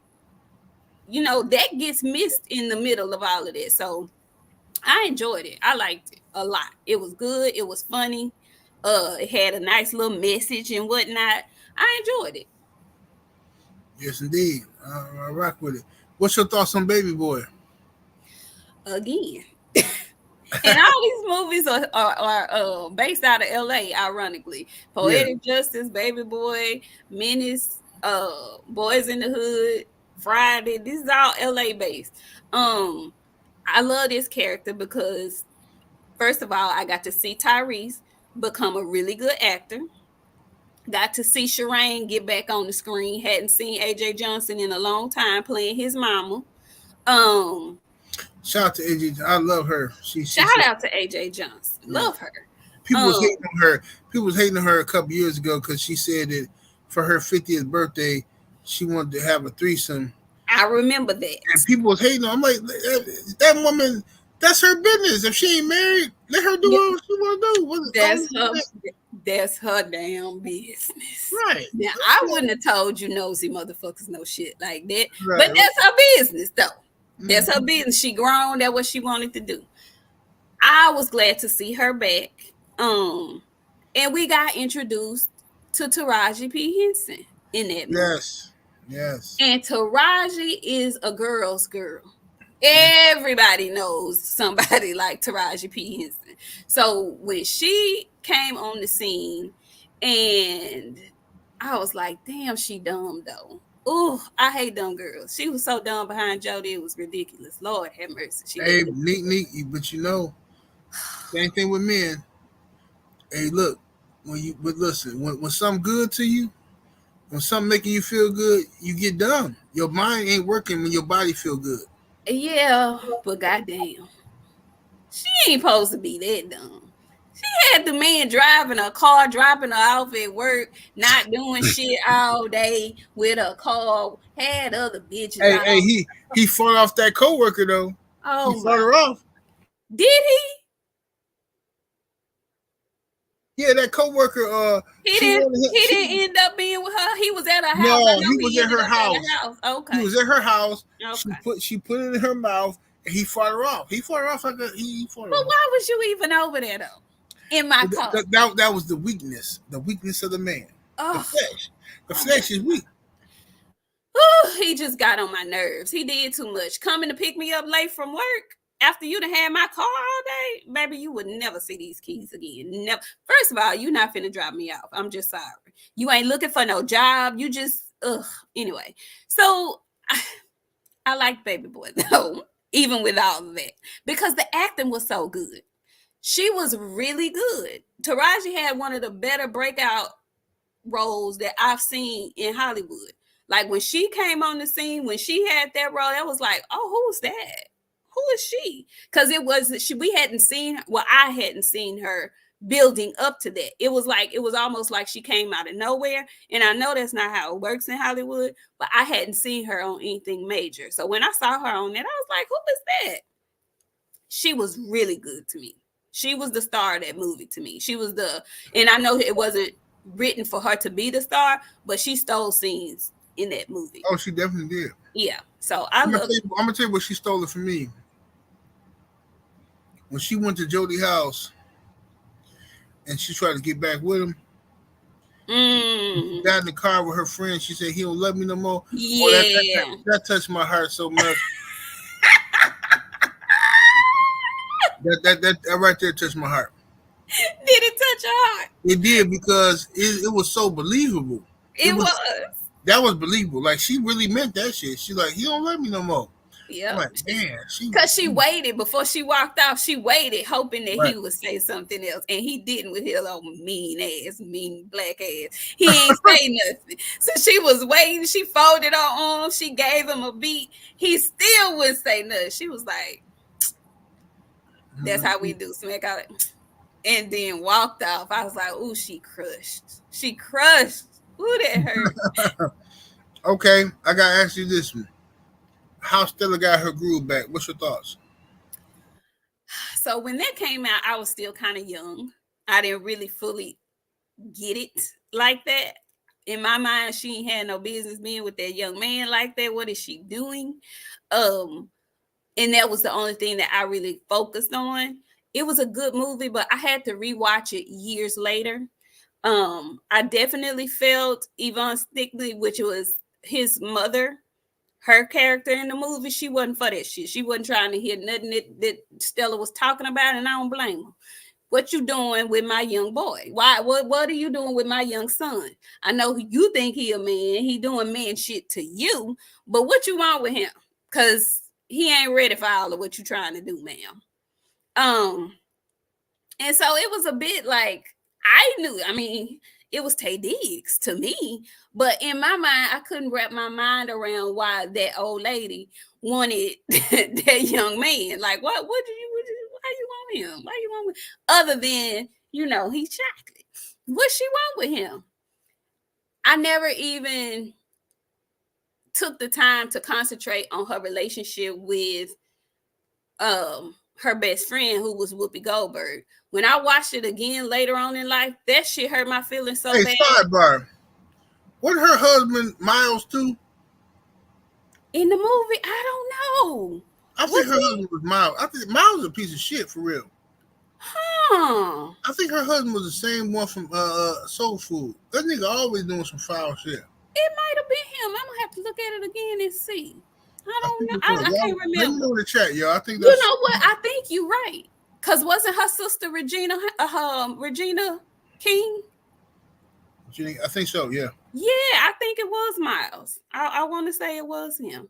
Anyway, what touched me more about anything in that damn movie was when she lost her best friend, Whoopi Goldberg, to cancer. That tore me up so bad as a grown-up. Because she sat up at that lady's funeral and was like, we've been friends for 20 years or 25 years. That's a long time to love somebody. I got a friend like that. You don't realize them kind of relationships until you get older and you actually have them and shit. Or it said that's waiting to exhale. Oh, that he was her husband. Okay. Right, her husband. Okay, my bad. Yeah, well, he was a whole ass nigga in there too. So, but I liked Stella. It took me a little while to appreciate all angles of the movie, though. And now that I am of Stella's, age and whatnot, probably of her ilk, and whatnot, I would not marry a Winston. And this is all if I was single, allegedly, and whatnot. I would not marry a Winston. However, I may entertain a Winston. Okay. Let me ask you a question real quick. I'm glad you said that. Let me ask you a question. Nick, what was it? Okay, well, this is a tricky question because, assuming that you're single, okay? Okay. Now, Joe Townsend, please stop. All right, now listen. Boy, wow. All right, now listen. All right. Assuming you're single. Now, if you meet a guy like a Winston, right? But let's say this guy, same guy except for he's rich. Okay. But he ain't been lucky enough to find the woman he wants. Okay. But he is younger than you. And he's smitten by you. He wants you, and he wants you bad. He wants you like what the boy, the booty bandit wants you. So now, So now, if you like him and he like you wouldn't marry him just because he was younger? That's a very complex question. We would really have to have some deep dive conversations, because there are some things that I know that I wouldn't be able to give him. Okay, let's say hypothetically. Everything. Listen, you like y'all conversations are good. Y'all spend time together good. The sex is amazing. The finances is fine, no problem. But he's 20 years younger than you,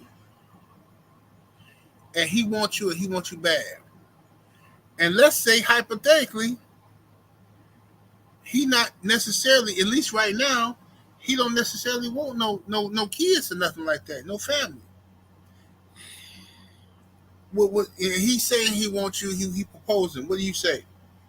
What's your concerns about the situation? That my biggest concern will always be if he will change his mind about children later.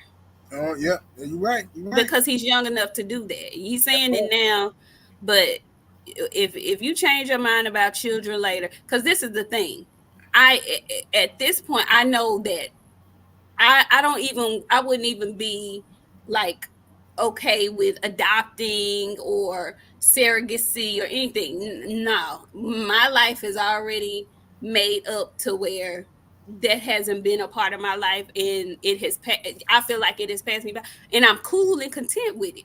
I don't want to interrupt my shit with no children at this point in my life. So right. I don't want that to come up later.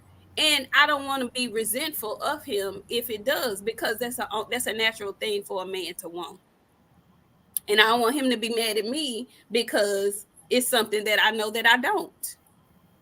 So, I mean, we will have to really have a hard, deep, long conversation about that. And if he feels like, because it's some men that, listen, it's some men that don't want that burden. If that's something that he feels like he don't want, and that's what he says, and I trust and believe him, then maybe we can do that. Maybe so. I would still be a little skeptical. Well, yeah, I would still be a little skeptical. I ain't gonna lie. I would still be a little skeptical. Right. Well, that's I understand your concern, because it's a legitimate concern, because a young man will change. I mean, I changed my mind too. I ain't gonna front. Yeah. I told my wife that I was done with kids. I don't want no more kids, and blah blah blah. And then 2 years later, I want some more kids. And that's not fair to her, but I see. I'm saying I feel how I feel. So see, that's what I'm saying. So now we and for me, and this is just me personally, if and whenever I say I do, I mean that death do us part shit. That part, I mean that shit. Don't make me kill you, because you done changed your mind. Don't do that. Don't do that. Oh wow, this woman assassinator. I'm just saying, don't make me do something to you because you done changed your mind on some big deal shit that we done talked about. Don't do that. Don't do that to me. Don't do that to me. But see, he will know who he's dealing with, and I hope that he would just, act accordingly. Well, that's the thing, though. I think that at this point of your life and at our lives, I'm talking about our age. Yeah. At this point, if you meet somebody our age, you should be already settled into what you're trying to do, and you should be wanting to spend the rest of your time enjoying life and traveling and exactly stuff like that. You know what I'm saying? Not sitting down, because children take a lot of time. They do. Children is that's a whole. It's not that's just people say 18 years, but it's not. Trust me. That's a different kind of commitment. It really is. Children are forever, ever. The rest of your life, children are there.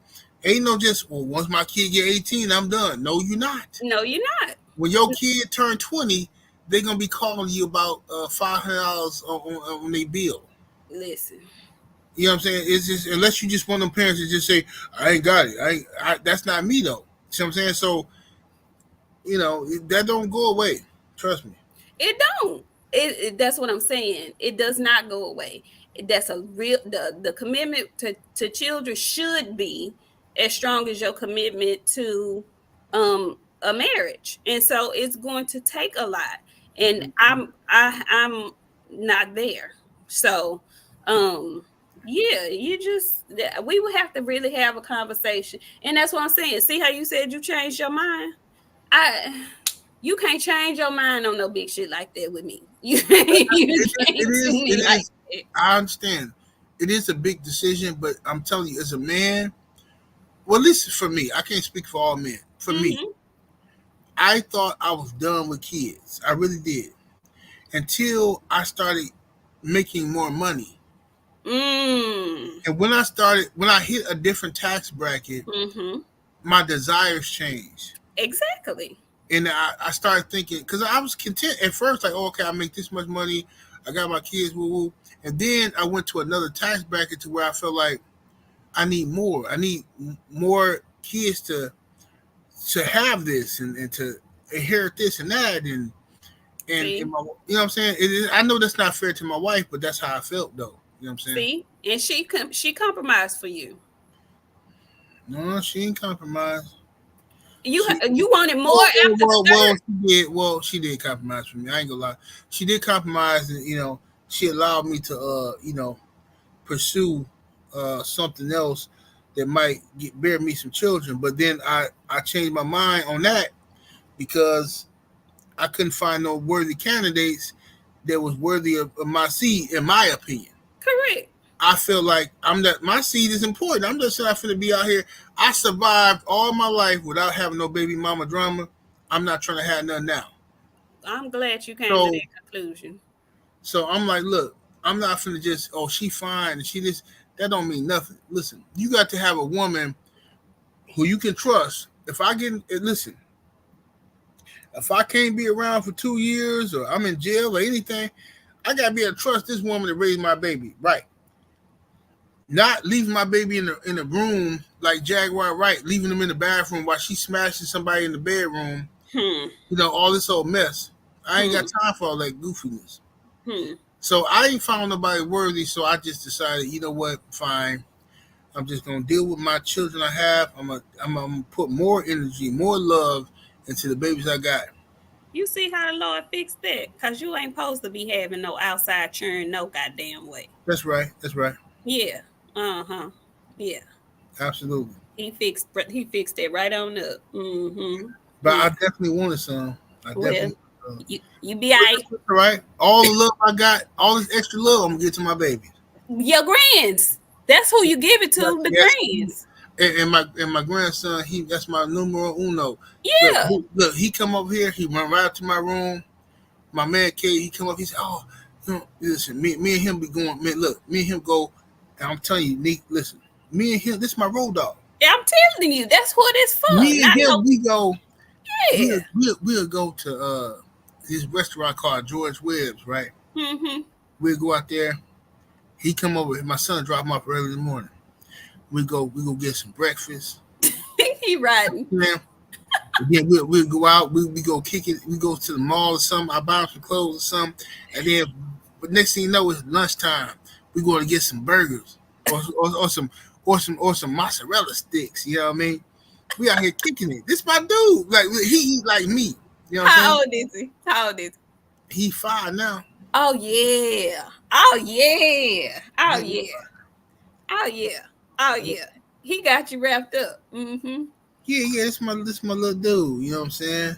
That's who you. Up here, and I always keep a huge box of fruit snacks in the house for him. I can't leave them downstairs because the kids, my girls will eat them. My wife will eat them. So I keep them in my man cave, a big box. So when he come over, he know where to come. He come right over. Grandpa, hey, it's right here. I got you. Yeah, that's granddaddy, baby. Yeah, it's all good. You know what I'm saying? Yeah, see, that's who that was for. That was for. It wasn't for your loins to be producing no new churn. It was for the grandbaby. That's right. Yeah. Be granddaddy, baby. Because I was a granddaddy's baby. So yes, that baby gonna look. Listen, that's who gonna have you. Your girl's gonna have you, but your son, that grandbaby, honey, listen. Yeah, He gonna be the one. yeah, for sure, for Yeah. sure. And I'm just looking like, man, like my son, baby is one thing, but when my daughters start having babies, man, oh Lord, I ain't gonna know how to act. I ain't gonna know how to act then. I'm telling you, especially if it's a girl, I ain't gonna know how to act. I ain't gonna know how to act. I'm gonna spoil them like ain't nobody's business. I'm gonna spoil them kids like ain't no kids ever been spoiled in the history of America. In the history of America. Ain't no way. Ain't no way. Look, that's a fine line for grandparents when they say, "Oh, you don't want to spoil them kids. You don't want to ruin them." Man, listen here. It's hard for a grandparent to say. I used to always wonder that because people say my grandma spoiled me. She did spoil me, Right. but both my grandmas spoiled me. But my grandma on my dad's side definitely did. She used to make me on Thanksgiving. We come over there, whole family come over. I had my own pan of macaroni and cheese. I had my own sweet potato pie, my own caramel cake. And people used to be like, my uncles used to be like, "Oh, I'm finna cut this." My grandma, don't you touch that? That's KK cake. That's his cake. And she's like, "What? How this boy get? What he did to get? He did nothing to get no cake." Oh man, I can take. Listen, I love my grandma so much. I'm trying to tell you, and I want my kids to have the same experience. My grandbaby. Exactly. That's how it's supposed to be. I had the luxury of being the first grandchild on both sides, my daddy and my mama's side. Right. So spoiled is my middle name. I love it. It's the best shit in the world. Yes, indeed. It is the absolute best shit in the world. I like banana pudding, but I don't like a lot of bananas in it. So my grandmama used to make me one that had less bananas than everybody else. Yeah, you get special perks and shit like that. Yes, indeed. Yes, indeed. Yeah. Love on them grandbabies. That's a beautiful I'm thing. gonna definitely do that. Definitely gonna do that. Yeah. All right, one more question before I'm gonna let you go. One more question. Okay, dead presidents. It's on the screen. Lorenz Tate, your boy. Yes. Now, what's the nigga who played Faggot Chauncey? Clifton Powell. Powell. Now, in that movie, he was Cuddy. Yes, Cuddy. Now, I can relate to Cuddy. I really can. I ain't gonna lie. I can relate to Cuddy. Okay, I've been in situations before where I have, worked with women, and then and they told me before, like, I got a dude, but he locked up right now, whatever. And then he get out, and I've been helping him get money. So now when the dude get out, I understand that dynamic. They want to make sure they respecting their dude, but they also need money because dude ain't making no money right now. So they still want to work with me and all this whole kind of stuff. And I dealt with the situation with dude like, hey man, I'm saying, you brought my girl, all this old stuff, right? I can relate to Cuddy, but I can also understand the perspective of the Lorenz Tate guy. What's your what was your as a woman, for real, what was your understanding of that situation, and how do you feel about that? Because I feel like his woman did what she had to do to survive. She did. That was a bad situation to be in. It was a tough, very tough situation to be in. I was mad at her, first of all, because why is you keep getting pregnant? Like, why is your ass keep getting pregnant, first of all? But then just that particular dynamic, she tried her best to ride the fence on it because she knew she still needed the help. She couldn't cut the pipeline off just because he had come home and he was staying with her. So she definitely needed the help because she had another damn mouth to feed. He wasn't bringing in no bread yet, right? Right. So I just felt like this was a dick pissing contest and a male ego shit. Cuddy wanted his presence to be felt. And that's what me, I don't know, but I feel like that's what men in his particular line of work, that's what they do. He didn't have to do that though. I felt like he didn't have to do that. I felt like he shouldn't have done it. He knew, because he was from the neighborhood, he knew who her dude was. He knew what kind of dude he was. So I felt like he kind of he wanted to shit on him, and he did in several different ways. He knew that the dude knew he was around. You didn't have to go out your way to give her no $100 in front of him. Right. He didn't have to do that. I would never have done nothing like that. Yeah. I think, like you say, I think Cuddy was being extra.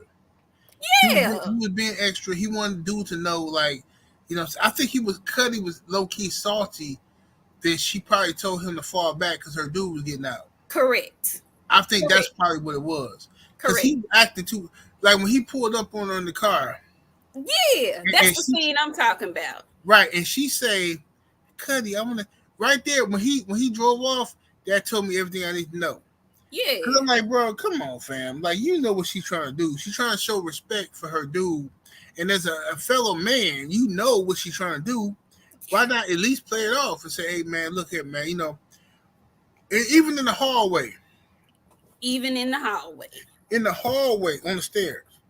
When dude said, I got this, woo, he should have said, look, man, okay. When you was gone, me and your girl was messing around. Now you back, she told me, hey, it's a wrap. I ain't gonna be back around here no more, G. You know what I'm saying? I ain't gonna be back around here no more. It is what it is. Congratulations, man. You got a good girl. You got a good daughter and stuff, man. Hold it down, fam. You know what I'm saying? Whatever. You ever need some work, though? I was just finna say, if he wanted to shit on him, but then offer him some work, then that's different. Hey, look here. Now, I done told niggas this. I told a girl daddy this before. Damn. Listen, whatever. This dude pissed me off to no end years ago. Because this is a dude who never claimed his daughter, right? Never claimed this girl, right? And she like 19 or something, she definitely grown. I only mess with grown folk. Mm-hmm. But she grown. And so I said, thank you, baby. So I said, okay, well, let me she called me crying one day, my mom told my dad that I'm talking to you and I'm with you, and she mad because I'm getting money and blah blah blah. I'm like, okay, well, what's up with your dad? Well, I don't know. He just I never met him before. So you never met him? I said, no, I never met him, but now he called me and started snapping on me. Now that I never even talked to him before. I'm like, that's janky. That's some old tacky nigga shit. So I said, okay, well, don't even worry about it. You ain't never met this dude before. If you tell me the truth, Lord have mercy. I'm gonna call him back. I said, if you ain't never met him, later for him. So me and her together, we at the park, we chilling. And dude must have followed us or something. And he pulled up on us. And me and her chilling at the park at the picnic table. This dude pull up like, hey man, like, remember on Men's Society how our old girl cousin pulled up? Yes. Dude pulled up like that. Oh yeah, it's my daughter, homie. It's my daughter. Woo woo. I'm like, whoa, she don't even know this dude. She never seen him before. Wow. Ever in life, she never seen him other than picture. So she like, I think that's my dad. He looked like the guy from the picture. So I'm like, what's going on, bro? Yeah. My baby mama tell me you been out here, you know what I'm saying? You running around here. You grown as hell. You running around here with my daughter. I said, man, your daughter grown. Your daughter 19, bro. What you mean I'm grown as hell? Oh no, man, you too old to be running around with her, man. And, ooh. I said, man, when the last time you seen your daughter? Because when she told me, she don't even know you. But that don't got nothing to do with it. That don't got nothing to do with it. Ooh. I said, it got everything to do with it, homie. I said, look, first of all, you can't tell her shit if you ain't been out here putting in no work as a father. Well, you ain't did nothing for her. Oh, nigga. So he got to making movements I ain't like. So I got to, so I had to deal with him. I ain't like the movements he was making. So I had to deal with him.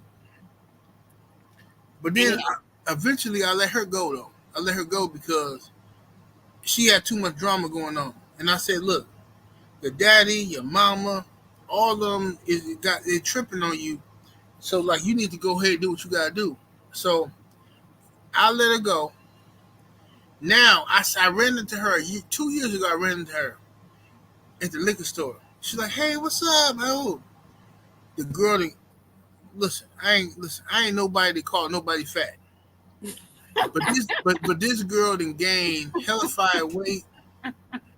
This girl got 3 kids now. Oh wow! By 3 different dudes, and I'm like, you was just with me. You could have been getting to the bag, but now your mama and daddy think they know what's best for you. Look what happened. Now you a statistic, a regular old statistic. Shout out to 619 Cali Factor Dago in that super chat with the 5-piece preacher of love. It says salute, brother 78, and Queen Nick J. The part is hilarious in the hallway of dead presidents when dude said, "Suck it." Yeah. That was so degrading. Oh my god. Yeah, he should never did that. He should never did that. It's like I would have told him, look, Cuddy man, go ahead, take me out, bro. And he did. He was like, do it, shoot me, nigga. Shoot he me. did. He showed like he did do that. Bo Deezy. Shout out to Bo Deezy, late bloomer. He says, put them in order: 5 Heartbeats, Temptations, Jackson 5, American Dream. Okay, go ahead. Go ahead. You do it. Oh man, actually, that's hard to do because one of them is a movie and then the other 2 are series. Mm-hmm. I'm gonna, Lord have mercy. That's too hard, Bodies. I don't know. I'm gonna say, I'm gonna keep them in the order you got them. That's what I'm gonna do. I'm gonna keep them in the order you have them. I ain't mad at it. I'm gonna say this.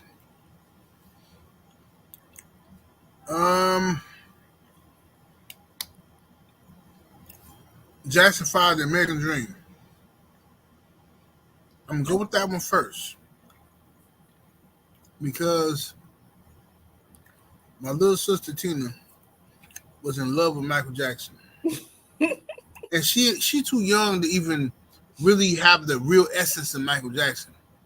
She just saw the movie, the TV series.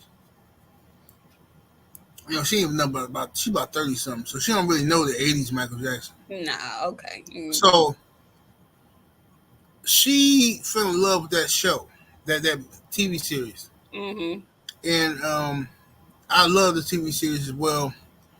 I love the depiction of Jackson family. I thought Angela Bassett, salute to that queen. She need 5 Oscars for the work she do. She does. The brother, I forgot his name. The brother who played Joe Jackson, I cannot remember his name, but he also was Cochise in Cooley High. Absolutely, and welcome back, Carter. That is Yes. What is that man's name? I cannot remember the brother's name for nothing. I hate it. I'm looking right at him too. I cannot remember that brother's name. What is his name? I'm gonna look it up. I'm gonna find him. I was just gonna say I'm looking at. What is that man's name?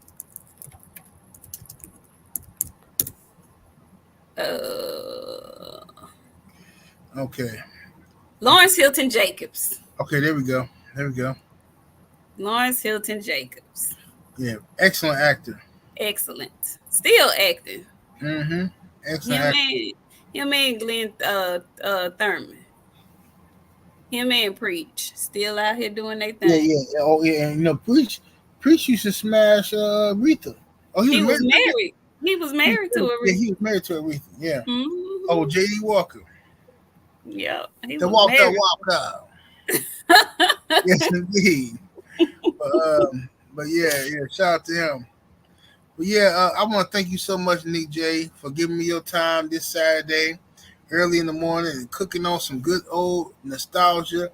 Thank you so much, Queen. Tell people they can find you. Absolutely. Thank you for having me. This was fun. Y'all know I love a good nostalgic moment. Yes, I can be found every Friday night, every Sunday night on the Queens of Boxing Talk. That is the show that me and my good sister Boxiana have together on YouTube. If it's okay with you, I'm gonna put it in the chat. yes, Put the link indeed. in the chat. Definitely do that. Y'all make sure y'all go on over to the Queens of Boxing Talk and subscribe if you hadn't already. YouTube be playing with our stuff too. I used to hear y'all say how YouTube be playing with your views and playing with they your. definitely do. Oh my God, they really want YouTube wants you to cut a jig real quick. Yeah, they really do. So y'all come on over. We were on Friday night last night, and we'll be back tomorrow. We cover the pre-fights and weigh-ins and give fight predictions and just weekly recap boxing during the week. And then on our Sunday show, we talk about whatever happened on the Saturday cards. So y'all come tap in with your girls, 9:30 Central Standard Time on Friday, 7:30 Central Standard Time on Sunday. This was fun. It's so much stuff we didn't get to tackle, so many things we didn't Yes, get it's to so tackle. much. This is a very vast topic here. Yeah. 80s and 90s, there's so much stuff we could talk about. So it's so nostalgic. But I want to thank you so much for your time, sister. And a salute to the chat. Thank y'all. Subscribe to Queens of Boxing Talk right here on YouTube. I got a video coming up later today talking about Vince McMahon, P. Diddy, and Garth Brooks. But I know y'all ain't going to watch it because y'all only want to hear about P. Diddy. Uh-oh. You know what I'm saying? So I'm going to have to title it something like P. Diddy's done. It's over for P. Diddy. I'm going to have to title it something like that for y'all to be interested in it. You know what I'm saying? But I appreciate y'all, man. I'm going to holler at y'all in a minute. Thank you, Queen. And I will definitely holler at you next time I got another topic like this. For sure. This was fun. We can do this again. For sure. All right. Queen. Appreciate you. Bye, y'all. Peace, y'all.